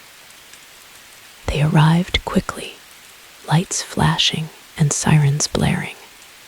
I gave my statement in a daze, still not quite believing what had happened. The intruders were never caught. The police said they were probably just burglars, opportunists, who thought the house was empty. But in my nightmares, I still see them chasing me through those dark woods, their angry shouts echoing in my ears. I didn't stay at my aunt's house after that. I couldn't. The place that had seemed so peaceful now felt tainted, unsafe. I went back to my small apartment in the city, finding comfort in the constant noise and presence of other people. But sometimes, late at night, when the city grows quiet and the shadows seem to lengthen, I find myself thinking about that night, about how close I came to, I don't even know what, and I wonder about those men. Who were they, really? What were they looking for? I'll probably never know the answers, but one thing's for certain. I'll never house sit in a remote location again. Some peace and quiet just isn't worth the risk. The moment I saw his thumb jutting out from the side of the desolate highway, I knew I shouldn't stop. But as the lone figure grew larger in my rearview mirror, curiosity overrode my better judgment. Little did I know, this decision would plunge me into a nightmare that would haunt me for years to come. The sun was setting over the vast expanse of the Mojave Desert, painting the sky in hues of orange and purple. I thought to myself. I'd been driving for hours, the monotony of the landscape broken only by the occasional tumbleweed or distant mountain range. My eyes were heavy, my back aching from too many hours behind the wheel. I was looking forward to reaching the next town, wherever that might be, and calling it a night. That's when I saw him. A solitary figure on the side of the road, arm outstretched, thumb raised in the universal sign of a hitchhiker. As I got closer, I could make out more details. He was a man, probably in his mid-30s, with a scruffy beard and clothes that had seen better days. A large backpack sat at his feet. Every instinct told me to keep driving. I'd heard all the stories about the Dange, our rest of picking up strangers, especially in the middle of nowhere. But something about the man's posture, the slump of his shoulders, made me hesitate. He looked defeated, desperate. Before I could talk myself out of it, I was slowing down, pulling onto the shoulder a few yards ahead of him. I watched in my side mirror as he jogged towards the car, his face breaking into a relieved smile. "Thank you," he said as he opened the passenger door. I didn't think anyone was going to stop. I nodded, trying to quell the unease in my stomach. "Where are you headed?" "Just as far as you're willing to take me," he replied, settling into the seat. "I'm Jim, by the way." "Alex," I said, pulling back onto the highway. "Nice to meet you, Jim."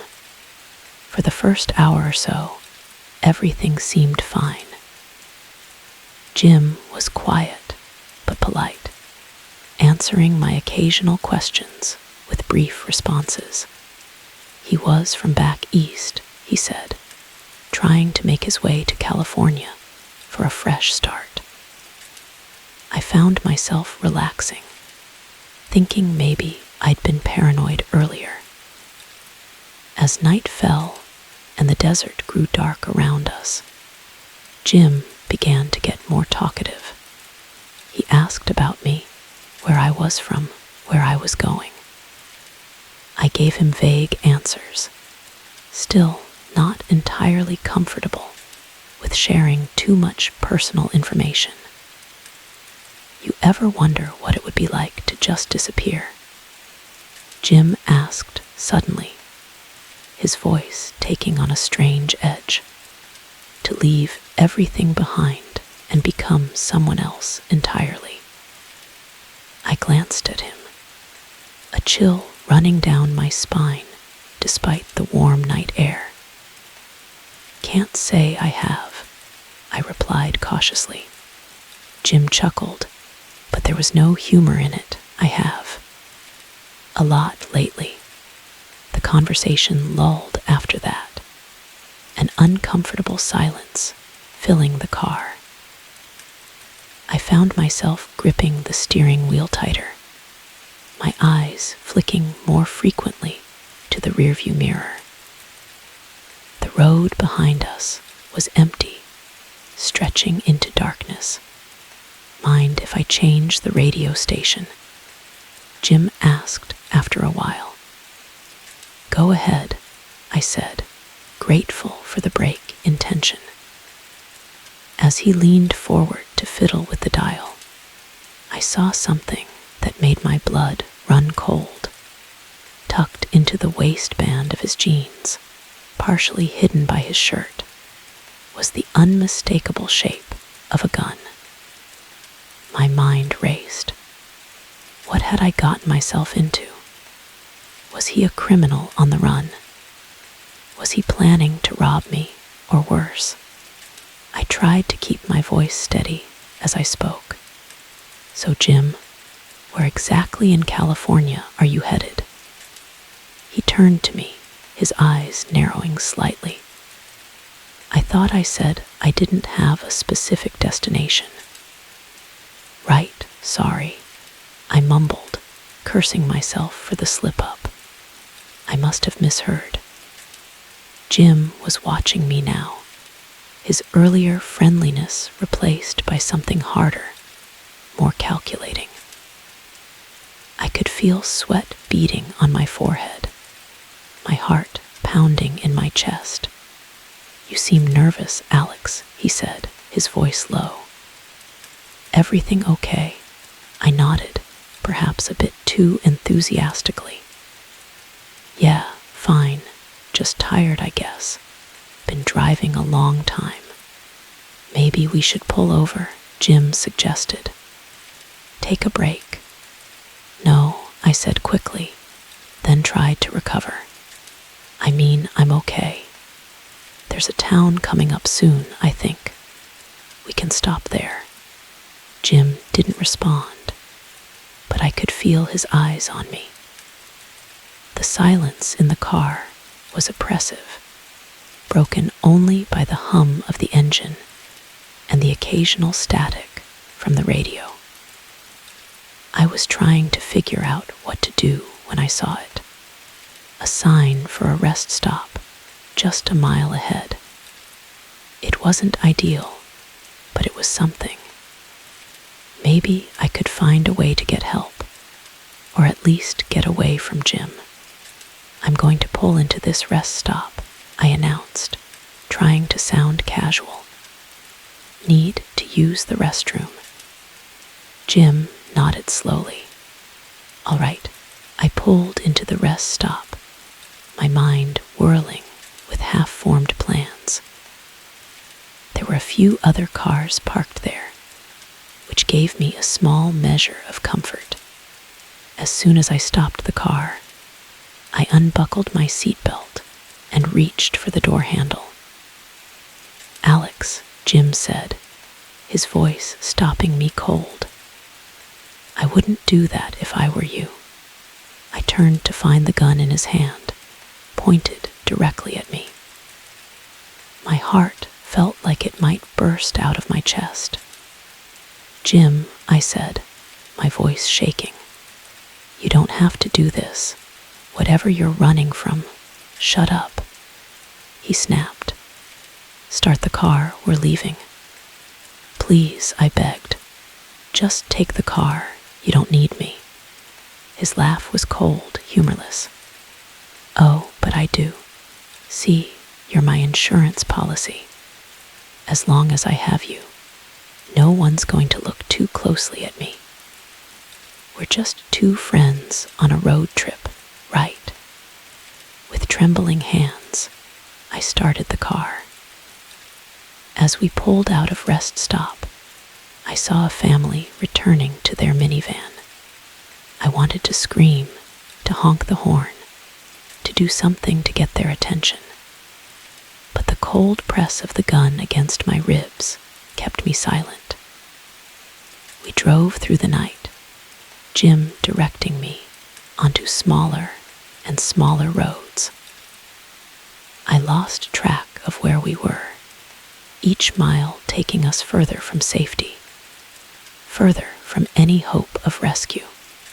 As dawn began to break, Jim instructed me to pull onto a dirt road that led into the desert. We bumped along for what felt like hours, until Nally, he told me to stop. "End of the line, Alex," he said, gesturing for me to get out of the car. On shaky legs, I stepped out into the desert. The sun was rising, casting long shadows across the barren landscape. Jim walked me a short distance from the car, the gun never wavering. "I'm sorry it had to be this way," he said, and for a moment, I thought I saw a flicker of regret in his eyes. "You seem like a good guy. Wrong place, wrong time, I guess." I closed my eyes, waiting for the shot that would end it all. But it never came. Instead, I heard the sound of retreating footsteps, then a car door slamming. I opened my eyes just in time to see my car disappearing in a cloud of dust. Jim was gone, leaving me stranded in the middle of the desert with nothing but the clothes on my back. It took 2 days for someone to find me. 2 days of scorching heat and freezing nights, of thirst and hunger, and the very real fear that I would die out there. When a park ranger finally spotted me, I was delirious, sunburned, and on the verge of collapse.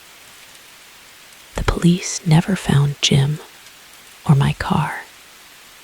They told me I was lucky to be alive, that many victims of similar crimes weren't so fortunate. But as I lay in the hospital, trying to make sense of what had happened, I didn't feel lucky. I felt violated, betrayed by my own compassion. It's been years since that night, but I still see Jim's face in my dreams. I still feel the press of that gun against my ribs. And every time I see a hitchhiker on the side of the road, I feel a mixture of fear and guilt as I speed past. Windows locked, eyes straight ahead. I learned a hard lesson in the desert that day.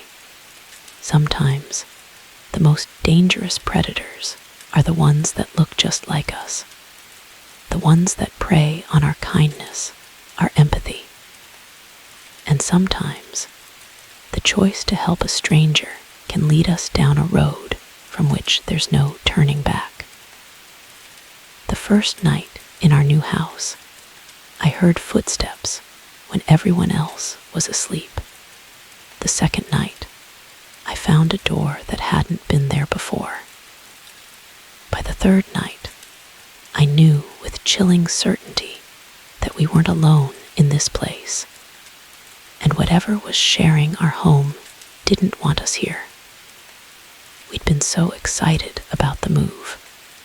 After years of cramped apartment living, Sarah and I had finally saved enough for a down payment on a house. It was an old Victorian, a bit rundown, but with good bones, as the realtor kept emphasizing. The price was surprisingly low for the neighborhood, but we didn't question our luck. We were too thrilled at the prospect of space for our growing family. Sarah was 5 months pregnant with our first child. The first few days were a whirlwind of unpacking and settling in.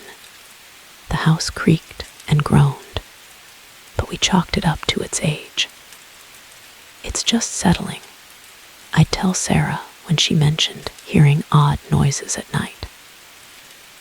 I was so focused on getting everything ready for the baby that I barely noticed the strange cold spots in certain rooms, or the way shadows seemed to move in the corners of my vision. It was on the third night that things took a turn. I was up late painting the nursery when I heard it, clear, distinct footsteps coming from the floor above. But that was impossible. We didn't have an attic, and Sarah was sound asleep in our second floor bedroom, heart pounding. I crept up the stairs, paint roller still in hand. The sound had stopped, but as I reached the top of the stairs, I saw something that made my blood run cold. There, in the wall across from our bedroom, was a door. A door that I was certain hadn't been there that morning. I stood frozen, staring at it.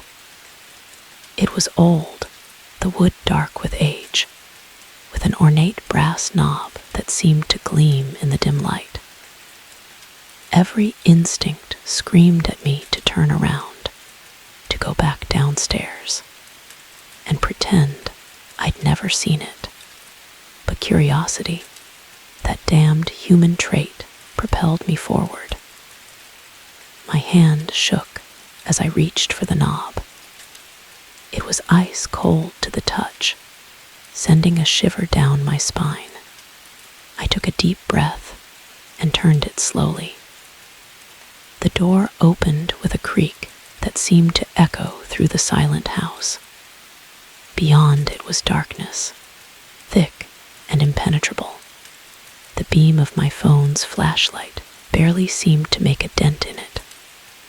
"Hello," I called out, my voice sounding small and frightened even to my own ears. "Is someone there?"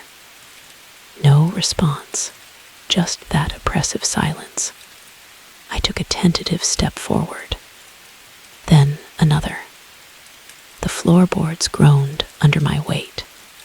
The air felt thick, heavy, with the musty smell of long disused spaces. Suddenly, my light fell on something that made my heart leap into my throat. A figure, standing motionless in the darkness. I stumbled back, a cry of terror caught in my throat. But it wasn't a person. As my eyes adjusted, I realized it was a mannequin, dressed in what looked like clothes from another century. Around it were piles of boxes and old furniture, all covered in a thick layer of dust. I let out a shaky breath, relief washing over me. It was just an old storage space, probably sealed up years ago and forgotten.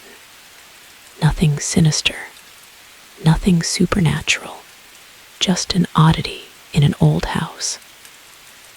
I was about to turn back when something caught my eye. A glint of metal nestled among the boxes.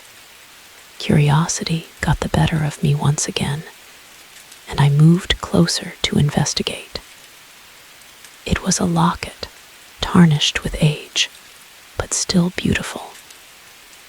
I picked it up, turning it over in my hands. There was an inscription on the back, but it was too worn to make out. As I fumbled with the clasp, trying to open it, I heard something that made my blood run cold. Footsteps coming from behind me. I whirled around, my heart pounding so hard I thought it might burst out of my chest. But there was nothing there, just the open doorway, leading back to the familiar hallway of our home. That should have been my cue to leave, to slam that door shut and never look back.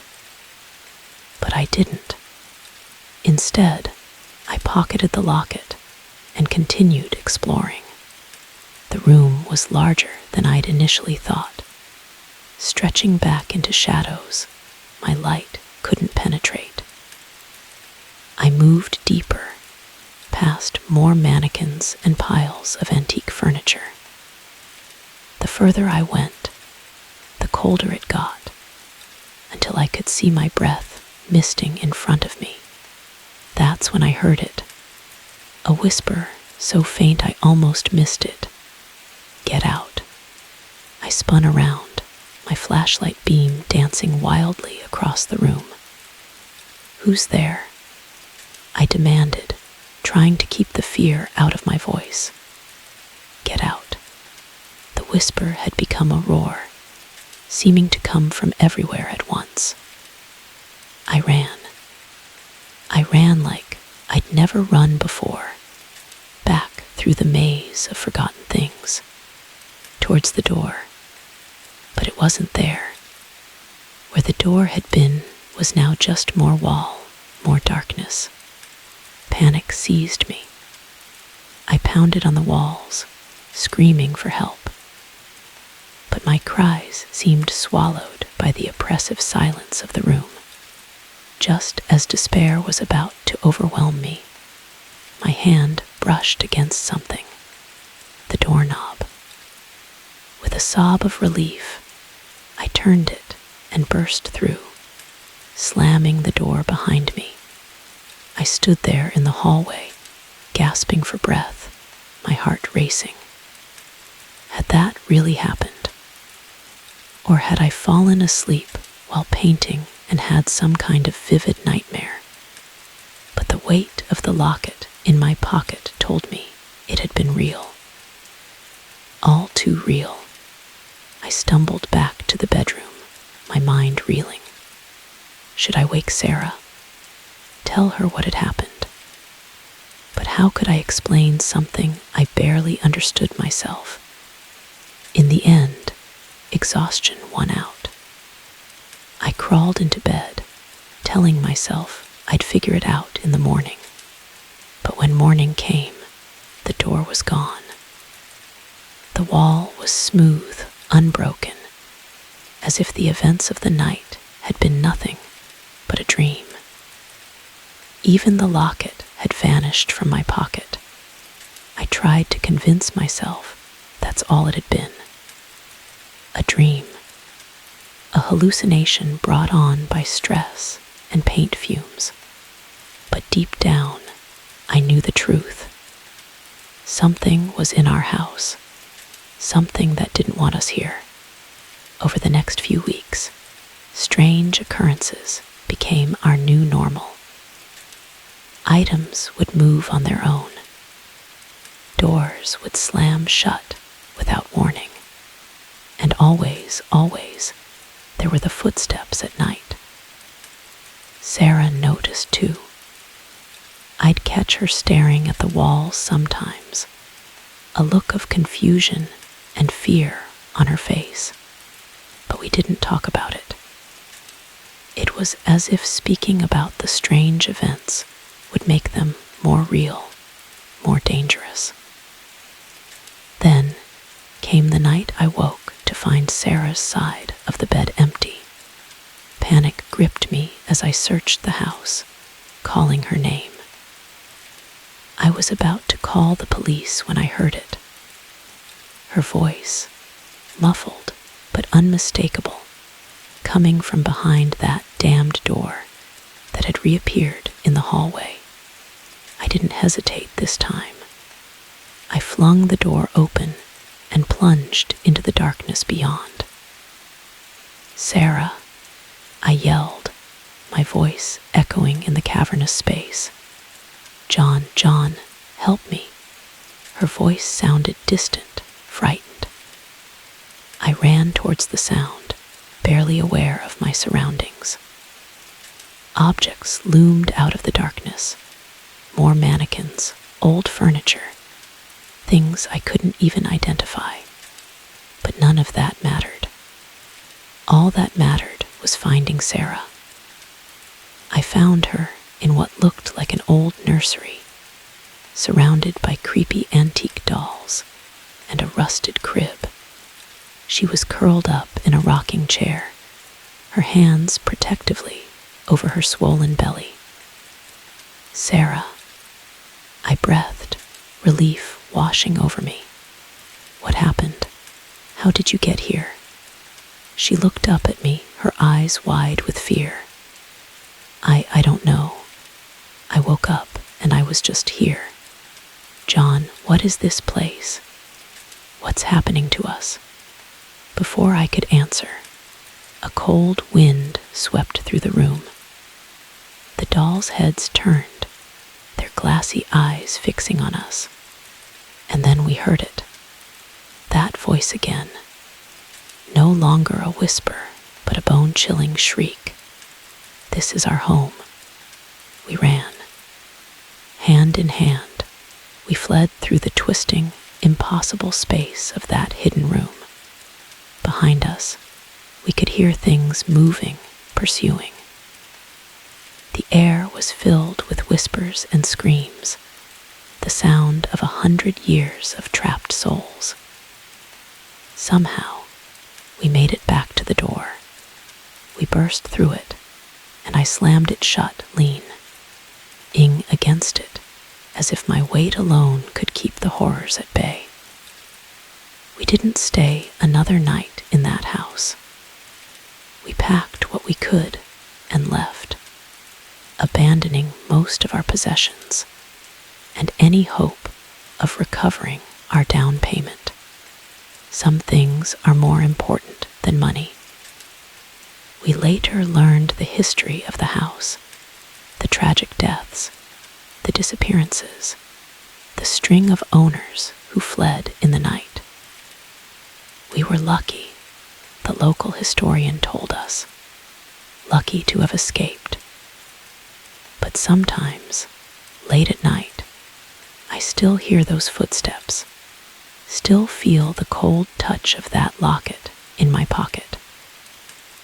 And I wonder about the souls trapped in that hidden room, and I pray that they stay there, locked away in that house where reality bends and nightmares come to life. Because I know the truth now. Some houses are never truly empty, and some doors, once opened, can never really be closed again. The moment I stepped onto the porch of that isolated farmhouse, I knew something was terribly wrong. The door hung askew on its hinges, and an eerie silence blanketed the property. As a social worker, I'd seen my share of troubled homes, but nothing could have prepared me for the nightmare that awaited inside. My name is Claire, and I've been a social worker for nearly a decade. I thought I'd seen it all. Homes ravaged by poverty, families torn apart by addiction, children bearing scars both visible and hidden. But the Lawson case, that was different. That was the case that almost broke me. It started like any other day. I'd received a report about the Lawson family, concerns about neglect, possible domestic violence. Standard procedure was to do a home visit, assess the situation, and determine if further intervention was necessary. The file noted that the family lived in a remote area, but I hadn't realized just how isolated until I found myself driving down a narrow dirt road, fields of dying corn stretching endlessly on either side. The farmhouse appeared suddenly, looming against the gray sky like something out of a Gothic novel. Paint peeled from its weathered boards, and several windows were boarded up. As I parked my car, I noticed there were no other vehicles in sight. Strange, considering the file mentioned 2 parents and 3 children. I gathered my bag and clipboard, took a deep breath, and approached the front door. That's when I noticed the first sign that something was amiss. The door wasn't just unlocked. It was partially open, swaying slightly in the breeze. Smears of what looked disturbingly like blood stained the white paint. "Hello," I called out, my voice sounding small and uncertain in the oppressive silence. "Mr. and Mrs. Lawson, this is Claire from Social Services. I'm here for our scheduled visit." No response, not even the sound of movement from within the house, just that unnerving silence. Every instinct told me to turn back, to call the police, and let them handle whatever was going on here. But I couldn't shake the thought of those 3 children mentioned in the file. What if they were in there, hurt or scared? I had a duty to make sure they were safe. Steeling myself, I pushed the door open wider and stepped inside. The interior was dark, the air thick with the musty smell of neglect and something else, something coppery and sickening that made my stomach turn. "Hello," I called again, fumbling for the light switch. It clicked, but nothing happened. The power was out. I pulled out my phone, using its flashlight to illuminate the room. What I saw made my blood run cold. The living room was a scene of chaos. Furniture overturned, picture frames shattered on the floor, and there, on the faded floral wallpaper, were more of those dark, rust-colored smears. My heart pounding, I moved deeper into the house. The kitchen was equally disturbed. Drawers pulled out and their contents scattered across the linoleum. A half-eaten meal sat on the table, covered in a fine layer of mold. Whatever had happened here, it hadn't been recent. As I turned to check the rest of the house, something caught my eye. A child's drawing was pinned to the refrigerator, held in place by a magnet shaped like a smiling sun. The crayon sketch showed a house, this house, with 5 stick figures standing in front, but 3 of the figures had been violently scribbled out with black crayon, leaving only 2 standing. A chill ran down my spine. What had happened to this family? I made my way upstairs, each step creaking ominously under my weight. The upper floor was a long hallway with several doors leading off it. The first room I checked appeared to be the master bedroom. The bed was unmade, clothes strewn about as if someone had left in a hurry. But it was the message scrawled on the mirror in what looked horribly like lipstick that made my breath catch. "They're coming for us." The next room was clearly a child's pink wallpaper, stuffed animals piled on the bed. But here too, signs of violence marred the innocent space. Deep gouges scored the walls, and a family photo on the nightstand had been smashed, glass shards glittering in the beam of my flashlight. As I backed out of the room, a sound from downstairs made me freeze. Footsteps, slow and deliberate, moving across the kitchen floor. My heart leapt into my throat. I wasn't alone in the house. I tried to calm my breathing, to think rationally. It could be one of the Lawsons, returned home to find a stranger in their house. But deep down, I knew that wasn't the case. Whatever was down there, it wasn't the family I'd come to check on. I crept towards the stairs, straining my ears for any further sound. The footsteps had stopped, but now I could hear something else. A low, guttural sound, almost like an animal growling. I reached the top of the stairs and peered down into the darkness below. For a moment, I saw nothing. Then, a shape moved in the shadows at the bottom of the staircase. A figure hunched and misshapen, its movements jerky and unnatural. Terror seized me. This was no person, no animal I'd ever seen. It was something else entirely, something that shouldn't exist in our world. I must have made a sound, a gasp, a whimper. I'm not sure. But suddenly, the thing's head snapped up, and I found myself staring into eyes that glowed an unnatural, sickly yellow in the darkness. I ran. I ran like I'd never run before. Down the hallway towards what I prayed was another staircase, another way out. Behind me, I could hear it coming, its movements faster now, accompanied by a high-pitched keening that made my skin crawl. I found the back stairs and practically flew down them, my feet barely touching the steps. I burst out the back door into the fading daylight, not daring to look back as I sprinted towards my car.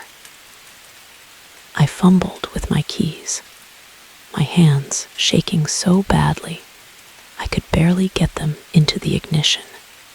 As the engine roared to life, I caught a glimpse of movement in my rearview mirror, something emerging from the house, its form seeming to shift and change as it moved. I peeled out of the driveway, gravel spraying behind me as I accelerated down the dirt road. I didn't slow down until I hit the main highway, my heart still pounding in my chest. When I finally felt safe enough to pull over, I called the police with trembling hands. I told them about the signs of struggle, the disturbing messages, the feeling that something terrible had happened in that house. But I couldn't bring myself to mention what I'd seen inside. Who would believe me? The police investigation turned up nothing. No bodies, no evidence of foul play. The Lawson family had simply vanished, leaving behind a house full of unanswered questions. The case went cold, filed away as just another mysterious disappearance. But I knew the truth. I knew that something inhuman had been in that house, something that had likely been responsible for whatever fate had befallen the Lawsons. And sometimes, late at night, I still see those glowing yellow eyes in my dreams, still hear that unearthly keening sound. I left social work soon after. I couldn't face the possibility of walking into another house like that, of encountering whatever nightmare had taken up residence in that isolated farmhouse. Some days, I can almost convince myself it was all a stress-induced hallucination. Almost. But then, I'll catch a glimpse of something moving in the shadows, or hear a sound that's not quite natural, and I'll remember. I'll remember that there are things in this world that defy explanation, things that lurk in the dark corners of isolated homes, waiting for unsuspecting visitors. And I'll say a silent prayer for the Lawson family, hoping that whatever fate befell them was quick, because the alternative, that they might still be out there somewhere, in the clutches of that unnatural thing, is too horrifying to contemplate. So I keep my doors locked, my lights on, and I never, ever venture into isolated farmhouses anymore. Because once you've seen behind the veil, once you've glimpsed the horrors that lurk just out of sight, you can never truly feel safe again. The first splash of red caught my eye, a stark contrast against the dull green of the forest floor. The second made my heart race, a sinking feeling in my gut. By the third, I knew we had stumbled upon something we were never meant to see, and the distant sound of engines told me we weren't alone anymore. It It was supposed to be a relaxing weekend camping trip. Just me and my 3 best friends, Mike, Sarah, and Tom. We'd been planning it for months, eager to escape the hustle and bustle of city life and reconnect with nature. The spot we'd chosen was deep in the national forest, far off the beaten path. No cell signal, no worries, Mike had said with a grin as we set off down the narrow, winding trail. The hike in was grueling, but the payoff seemed worth it. We found a beautiful clearing next to a babbling stream, the perfect spot to set up camp. As we pitched our tents and heared firewood, the stress of our daily lives seemed to melt away. That night, we sat around the campfire, sharing stories and roasting marshmallows, the stars twinkling brightly overhead. It was early the next morning when things took a turn. Tom and I had volunteered to fetch more water from the stream, while Mike and Sarah prepared breakfast. We were about a quarter mile from camp when I saw it, a splash of red on a fallen log. "Hey, Tom," I called out, pointing. "What do you think that is?" He squinted, then shrugged. "I'm probably just some berries or something. Come on, let's fill these jugs and get back. I'm starving." But as we moved closer to the stream, we saw more splashes of red, too many to be berries, too dark. My stomach churned as I realized what it probably was. "Tom," I said, my voice barely above a whisper, "I think that's blood." His eyes widened, and I saw the same fear I felt reflected in them. Maybe an animal got hurt," he suggested, but he didn't sound convinced. We should have turned back then, should have grabbed Mike and Sarah and hightailed it out of there. But curiosity, that damned human trait, got the better of us. We moved forward, following the trail of blood. The scene we stumbled upon will haunt me for the rest of my days. In a small clearing, partially hidden by dense underbrush, lay a body, or what was left of one. It was a man, or had been. His chest was a mangled mess, his face frozen in a rictus of terror. But it was the symbol carved into his forehead that made my blood run cold, a crude pentagram, still oozing blood. Tom retched beside me, and I wasn't far behind. This was no animal attack. This was something much, much worse. "We need to get out of here," I managed to gasp between dry heaves. "We need to call the police." Tom nodded frantically, his face pale. We turned to run back to camp, but froze as we heard a sound that didn't belong in these woods. The distant rumble of engines. "Oh God," Tom whispered. "What if they're coming back?" The smart thing would have been to hide, to wait until whoever it was had passed.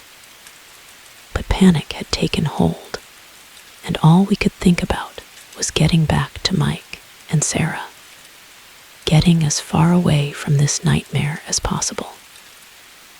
We ran, branches whipping at our faces, roots threatening to trip us with every step. The sound of engines grew louder, and now we could hear voices, two gruff, angry voices that sent chills down my spine. We burst into our campsite, startling Mike and Sarah, who were sitting by the remains of last night's fire. "Pack up," I gasped. "We need to leave now." "What? Why? What's going on?" Sarah asked, her eyes wide with confusion and fear. No time to explain. Tom cut in, already starting to dismantle his tent. "There are people coming, bad people. We need to go." To their credit, Mike and Sarah didn't argue. They must have seen the terror in our eyes, heard the urgency in our voices. We packed in record time, leaving behind anything non-essential. Just as we were about to head out, the voices became clearer. They were close, too close. "Split up," Mike whispered. "Sarah, you go with Tom. Head east, I'll go with Alex. We'll head west. Meet back at the car if you can. If not, just keep going until you find help." We nodded, the gravity of the situation hitting us all. This wasn't a movie or a game. This was real, and our lives were in danger. Sarah and Tom disappeared into the trees, heading east. Mike and I waited a beat, then plunged into the underbrush in the opposite direction. We hadn't gone more than a few yards when we heard shouts from behind us. "Hey, there's a campsite here. They can't be far." We ran. Branches tore at our clothes. Rocks and roots bruised our feet through our hiking boots. But we didn't slow down. The voices behind us grew fainter, but we could still hear them crashing through the woods, hunting us. After what felt like hours, but was probably only minutes, we paused, gasping for breath. The forest was quiet now, save for our ragged breathing and the pounding of blood in my ears. "Do you think we lost them?" I whispered. Mike shook his head. "I don't know, but we can't stay here. We need to keep moving." We pressed on, trying to be quieter now, constantly looking over our shoulders.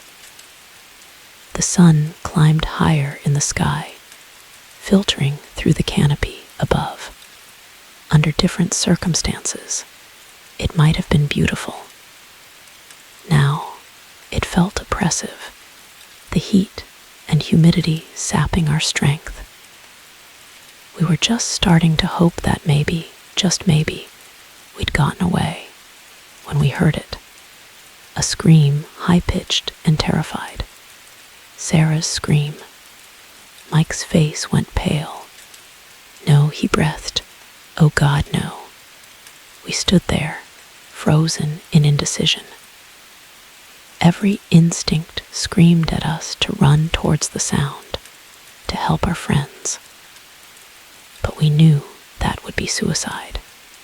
Whatever had happened to Sarah and Tom, the same fate awaited us if we went back.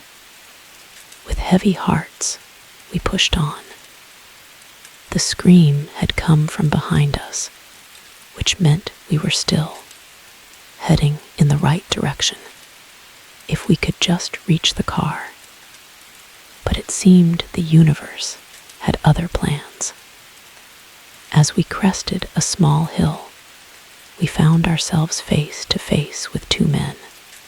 They were dressed in dark clothes, their faces obscured by ski masks, and they were armed. Well, one of them said, his voice muffled by the mask. "Looks like we found the stragglers." We turned to run, but more figures emerged from the trees behind us. We were surrounded. What followed was a blur of terror and pain. They marched us back to their camp, a collection of RVs and tents hidden in a large clearing. Others were there, all masked, all armed, and in the center of it all was an altar, dark with dried blood. They tied us up and threw us in one of the RVs. Through the window, I could see them preparing for some kind of ritual. The sun was setting, casting long shadows across the clearing. As darkness fell, they lit torches, the flickering light making their masked faces even more terrifying.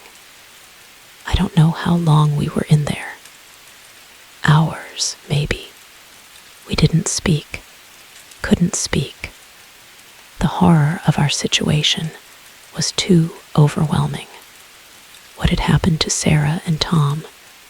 Were they already dead? Were we next?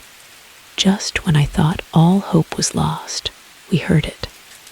Sirens, lots of them, getting closer. The camp erupted into chaos. People running, shouting, engines starting up. In the confusion, someone must have forgotten about us. The door to the RV burst open, and there stood a police officer, his gun drawn. "Are you okay?" he asked, quickly moving to untie us. "Can you walk?" We nodded, too shocked to speak. He led us out of the camp, past other officers who were rounding up some of the cultists. An ambulance was waiting, and paramedics swarmed around us, checking for injuries. It wasn't until much later, after hours of questioning and medical exams, that we learned the full story. A hiker had stumbled upon the cult's previous campsite, found evidence of their rituals, and alerted the authorities. They'd been tracking the group for days, and our lucky encounter with their search party had led them right to the cultists' new location. Sarah and Tom were found alive, thankfully beaten and traumatized, but alive. The body we'd found, that hadn't been their first victim, and if the police hadn't arrived when they did, it wouldn't have been their last. Years have passed since that day, but the memories still haunt me. I don't go camping anymore. Can't stand to be in the woods, because now I know that sometimes the most dangerous predators aren't the ones with claws and fangs. Sometimes they're the ones who look just like us, hiding behind masks, waiting in the shadows to prey on the unsuspecting. And in the dark of night, when the wind rustles through the trees outside my window, I still hear those engines, those angry voices. I still feel the terror of being hunted, and I wonder, with a shudder, what might have happened if those sirens hadn't come when they did. The moment they walked in, I knew this wasn't going to be an ordinary night shift. Their eyes were too sharp, their smiles too wide, and the way they looked at me, it was like a predator sizing up its prey. Little did I know, my quiet night at the 24-hour diner was about to turn into a nightmare that would haunt me for years to come. My name's Alice, and I've been working the graveyard shift at Mel's Diner for about 6 months now. It's not a glamorous job, but it pays the bills and suits my night owl tendencies. Most nights are pretty quiet, a few truckers stopping for coffee, maybe some college kids grabbing a late night snack. Nothing I can't handle. That night started like any other. I'd just finished wiping down the counter when the bell above the door chimed. I looked up, plastering on my best customer service smile, but it froze on my face when I saw them.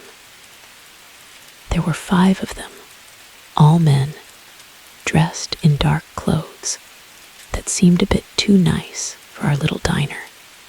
They swaggered in like they owned the place, talking and laughing loudly. The few other customers, an elderly couple and a lone trucker, glanced up nervously before quickly looking away. "Evening, gentlemen," I said, trying to keep my voice steady. "Sit anywhere you like. I'll be right with you." They chose a booth in the corner, sprawling out across the seats. As I approached with menus, I could feel their eyes on me, assessing, calculating. It made my skin crawl.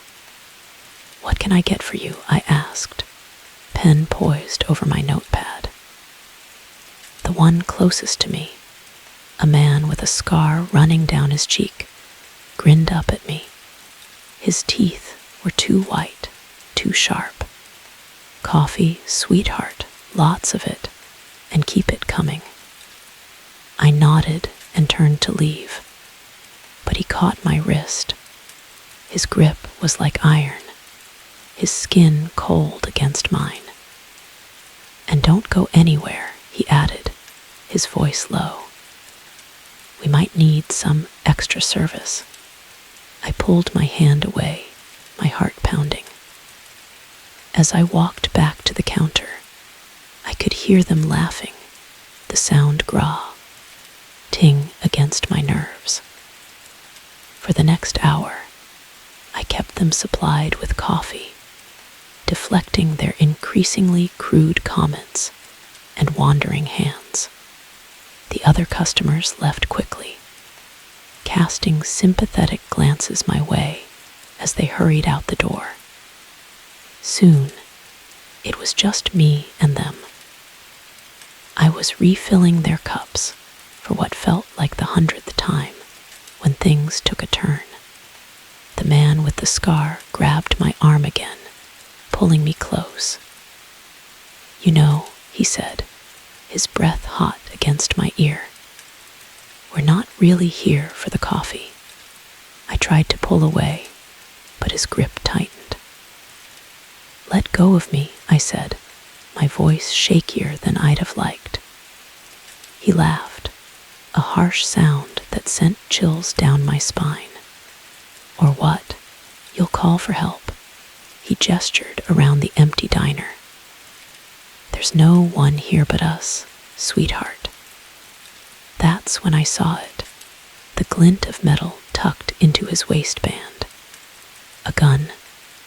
My blood ran cold as I realized just how much trouble I was in.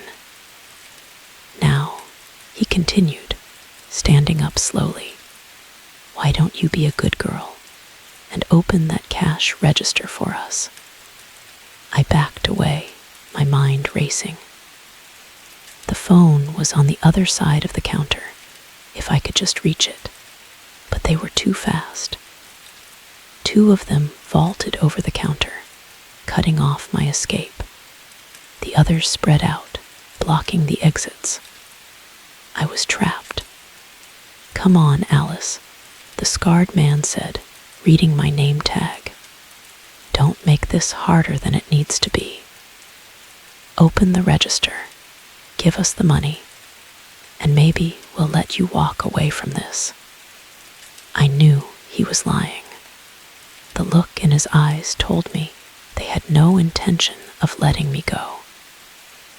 Whatever happened here tonight, they couldn't leave any witnesses. My hands shaking, I moved towards the register. My mind was whirling, trying to find a way out of this nightmare. As I punched in the code to open the drawer, I remembered something. The silent alarm button hidden under the counter. If I could just reach it without them noticing. I opened the register, making a show of gathering the bills. "Here," I said, holding out the money. "Take it, it's all we have." The The scarred man snatched the cash from my hand, quickly counting it. His face darkened. "This is it. This is all you've got." I nodded, trying to look scared and helpless. "It wasn't hard. Business has been slow. Please, that's everything in the register." He exchanged glances with his companions, a silent communication passing between them. Then, without warning, he lashed out, backhanding me across the face. I stumbled, tasting blood. "Don't lie to me," he snarled. "Where's the rest of it? Where's the safe?" I touched my stinging cheek, tears welling in my eyes. "There is no safe," I said. "I swear that's all we have." He grabbed me by the hair, yanking my head back. "Wrong answer, sweetheart. Boys, tear this place apart. Find that safe." The others started ransacking the diner, upending tables and smashing dishes. I watched in horror as they destroyed the place, knowing that each passing minute decreased my chances of making it out of here alive. The scarred man dragged me into the kitchen, throwing me against the industrial refrigerator. "Last chance," he growled. "Tell me where the safe is, or things are going to get real unpleasant for you." I saw the knife in his hand then, the blade catching the fluorescent light. Terror coursed through me, but with it came a surge of adrenaline. I knew I had to act now, or I'd never get another chance. I pretended to slump and defeat. "Okay," I whispered. "Okay, I'll show you," he grinned. "Victorious. That's more like it. Where is it?" Under the counter," I said. "There's a hidden panel." He dragged me back out to the main area. "Show me," he ordered. I moved behind the counter, my heart pounding so loud I was sure he must be able to hear it.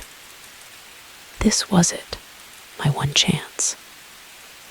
As I knelt down, pretending to reach for a non-existent panel, my hand found the silent alarm button. I pressed it, praying it still worked, praying help would come in time. "There's nothing here," the man shouted, realizing he'd been tricked. He grabbed me, spinning me around to face him. The knife was at my throat now, the cold metal pressing against my skin. "You lying bitch." I closed my eyes, certain these were my last moments. But then, like an answer to a prayer I hadn't dared to make, I heard it. Sirens in the distance, growing louder. The man's eyes widened in shock, then narrowed in fury. "You," he hissed, "you did this." What happened next was a blur of violence and fear. The man panicked, running for the exits. The scarred man made a move as if to drag me with him, but his companions called for him to leave me. In his moment of hesitation, I managed to break free, scrambling over the counter and running for the kitchen. I huddled in the walk-in freezer, shivering not just from the cold, but from the adrenaline coursing through my veins. I could hear shouts, the sound of breaking glass, car engines roaring to life. Then, blessedly, the sound of police sirens, right outside the diner. When a police officer finally found me, I was half frozen and in shock. They wrapped me in a blanket and led me out to an ambulance, assuring me that I was safe now. In the days that followed, I learned the full story. men were part of a gang that had been terrorizing small businesses across 3 states. They'd hit 2 other diners that same night before coming to Mel's. Thanks to my quick thinking with the silent alarm, the police had not only saved me, but had managed to apprehend 3 of the 5 men. I'd like to say I went back to work, that I didn't let them win by scaring me away, but the truth is, I couldn't do it. Every time I looked at that diner, all I could see was the glint of a knife. All I could hear were those mocking laughs. I found a new job working days at a bookstore, but I still have nightmares about that night. Still wake up in a cold sweat, feeling phantom hands grabbing at me, hearing that scarred man's voice in my ear. They caught the other 2 eventually. I had to testify at their trial, had to relive that night all over again. But seeing them led away in handcuffs, knowing they couldn't hurt anyone else, made it worth it. I'm stronger now in some ways, more cautious in others, and I never, ever work night shifts anymore. Because I know now that sometimes the monsters don't hide under your bed or in your closet. Sometimes they walk right through the front door, with smiles too wide and eyes too sharp, ready to turn an ordinary night into a waking nightmare. The first time I tried the door, I thought it was just stuck. The second time, I started to worry. By the third time, as the reality of our situation sank in, I knew we were trapped. What had begun as a simple overnight stay at a rundown motel had turned into a claustrophobic nightmare. And I had no idea if we'd make it out alive. My girlfriend, Sarah, and I had been driving for hours. We were on our way to her sister's wedding, cutting through back roads to avoid highway traffic. It was Sarah's idea, a chance to see some of the country's hidden gems, she'd said. Now, as our eyes strained against the darkness and fatigue set in, I was beginning to regret agreeing to her plan. We should stop for the night, Sarah said, stifling a yawn. We're both exhausted. I nodded, relief washing over me. Next place we see, we'll pull over. That place turned out to be the Pine Grove Motel, a dilapidated establishment that had clearly seen better days. The neon sign flickered weakly, half the letters burnt out. But it was late. We were tired, and neither of us fancied driving any further. The man at the front desk looked like he'd been there since the motel opened. His rheumy eyes regarded us with disinterest as he handed over a key attached to a faded plastic fob. Room 13. He croaked, end of the row. I hesitated. 13, don't you have any other rooms available? He shook his head slowly. 13's all we got. Take it or leave it. Sarah squeezed my hand. It's fine, babe. We're not superstitious, remember? If only we'd been a little more superstitious. If only we'd listened to that nagging feeling and driven on to the next town. But we were tired, and the lure of a bed, any bed, was too strong to resist. Room 13 was about what you'd expect from a place like this.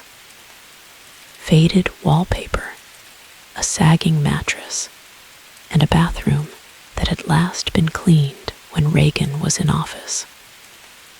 But it was a place to rest our heads, and that was all we needed.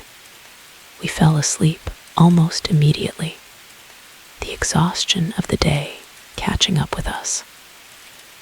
It wasn't until the early hours of the morning that things took a turn for the worse.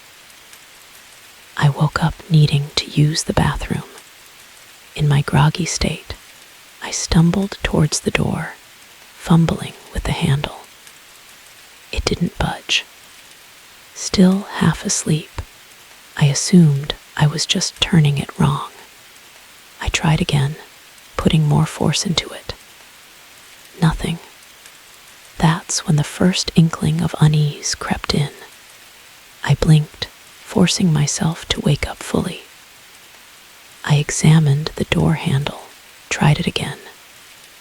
It was definitely locked, but not from our side. We were locked in. "Sarah," I called, trying to keep the panic out of my voice. "Sarah, wake up." She stirred, mumbling something incoherent. "What is it?" "The door," I said. "I can't open it. I think we're locked in." That got her attention. She sat up, suddenly alert. "What do you mean, locked in?" I stepped aside, letting her try the door herself. She rattled the handle, then threw her shoulder against the wood. It didn't so much as creak. "This isn't funny," she said, her voice rising. "Let us out." But there was no response from outside. No sound at all, in fact. The silence was oppressive, broken only by our increasingly panicked breathing. We tried the windows next, but they were sealed shut.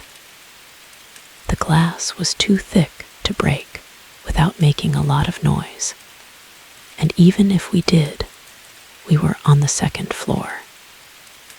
The fall would likely injure us too badly to escape.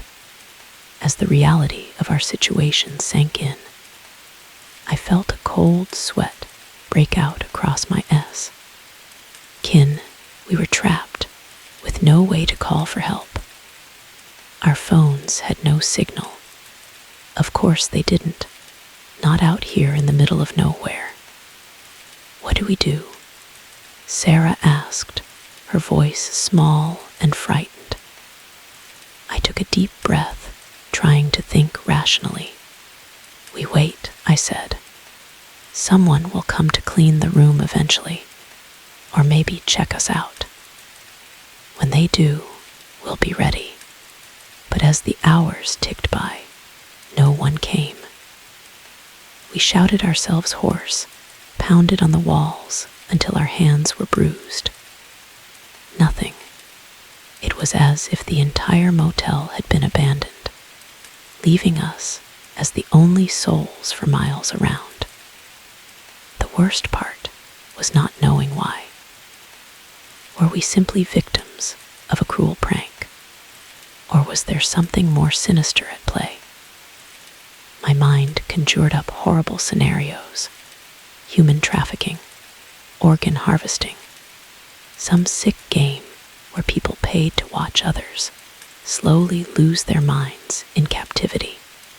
As day turned to night again, our situation grew dire. We had no food, and the tap water tasted metallic and wrong. Thirst drove us to drink it anyway, but it left us feeling nauseous and lightheaded. Sarah broke down first. "We're going to die here," she sobbed, curled up on the bed. "No one knows where we are. No one's coming for us." I held her, murmuring reassurances I didn't believe. The truth was, she was right. We'd told no one about our detour, about staying at this godforsaken motel. For all anyone knew, we were still on our way to the wedding. As the second night wore on, I began to hallucinate. Shadows moved at the corners of my vision, and I could swear I heard voices whispering just beyond the walls. Was it the lack of food, the strange water, or was I simply losing my mind? It was during one of these hallucinatory episodes that I noticed something odd about the ancient TV in the corner. It wasn't plugged in, hadn't been since we arrived, but I could have sworn I saw a flicker of static across its screen. Curious, desperate for any change in our circumstances, I approached it. As I drew closer, the static grew stronger, resolving into a grainy image. What I saw made my blood run cold. It was us, Sarah and I, asleep on the bed. But the angle was wrong, as if the camera was positioned in a corner of the ceiling. With a growing sense of horror, I looked up. There, almost invisible against the textured ceiling thing, was a tiny camera lens. "Sarah," I said, my voice hoarse, "we're being watched." She looked up from the bed, her eyes red-rimmed and unfocused. "What?" I pointed to the camera, then to the TV. Her eyes widened as she made the connection. "Oh God," she whispered. "What is this place?" Before I could respond, the TV screen changed. The image of our room was replaced by text, stark white against a black background. "Welcome to the game," it read. "You have 60 minutes to escape. Fail, and you forfeit your lives. Your time starts now." A timer appeared in the corner of the screen, counting down from 60 miles. For a moment, we just stared, too shocked to move. Then survival instinct kicked in. We tore the room apart, looking for clues, for anything that might lead to our escape. We found cryptic messages hidden in the Bible, a key taped to the bottom of a drawer, a series of numbers scratched into the bathroom mirror that only appeared when fogged up. Each solved puzzle led to another, each solution bringing us closer to freedom. But the clock was ticking, and we were running out of time. With less than a minute left, we finally cracked the last code. The door swung open with an anticlimactic click, revealing an empty hallway beyond. We ran, not stopping until we reached our car. As we peeled out of the parking lot, I glanced in the rearview mirror. The motel stood silent and dark, giving no hint of the horrors it contained. We drove straight to the police, but when they investigated, they found nothing.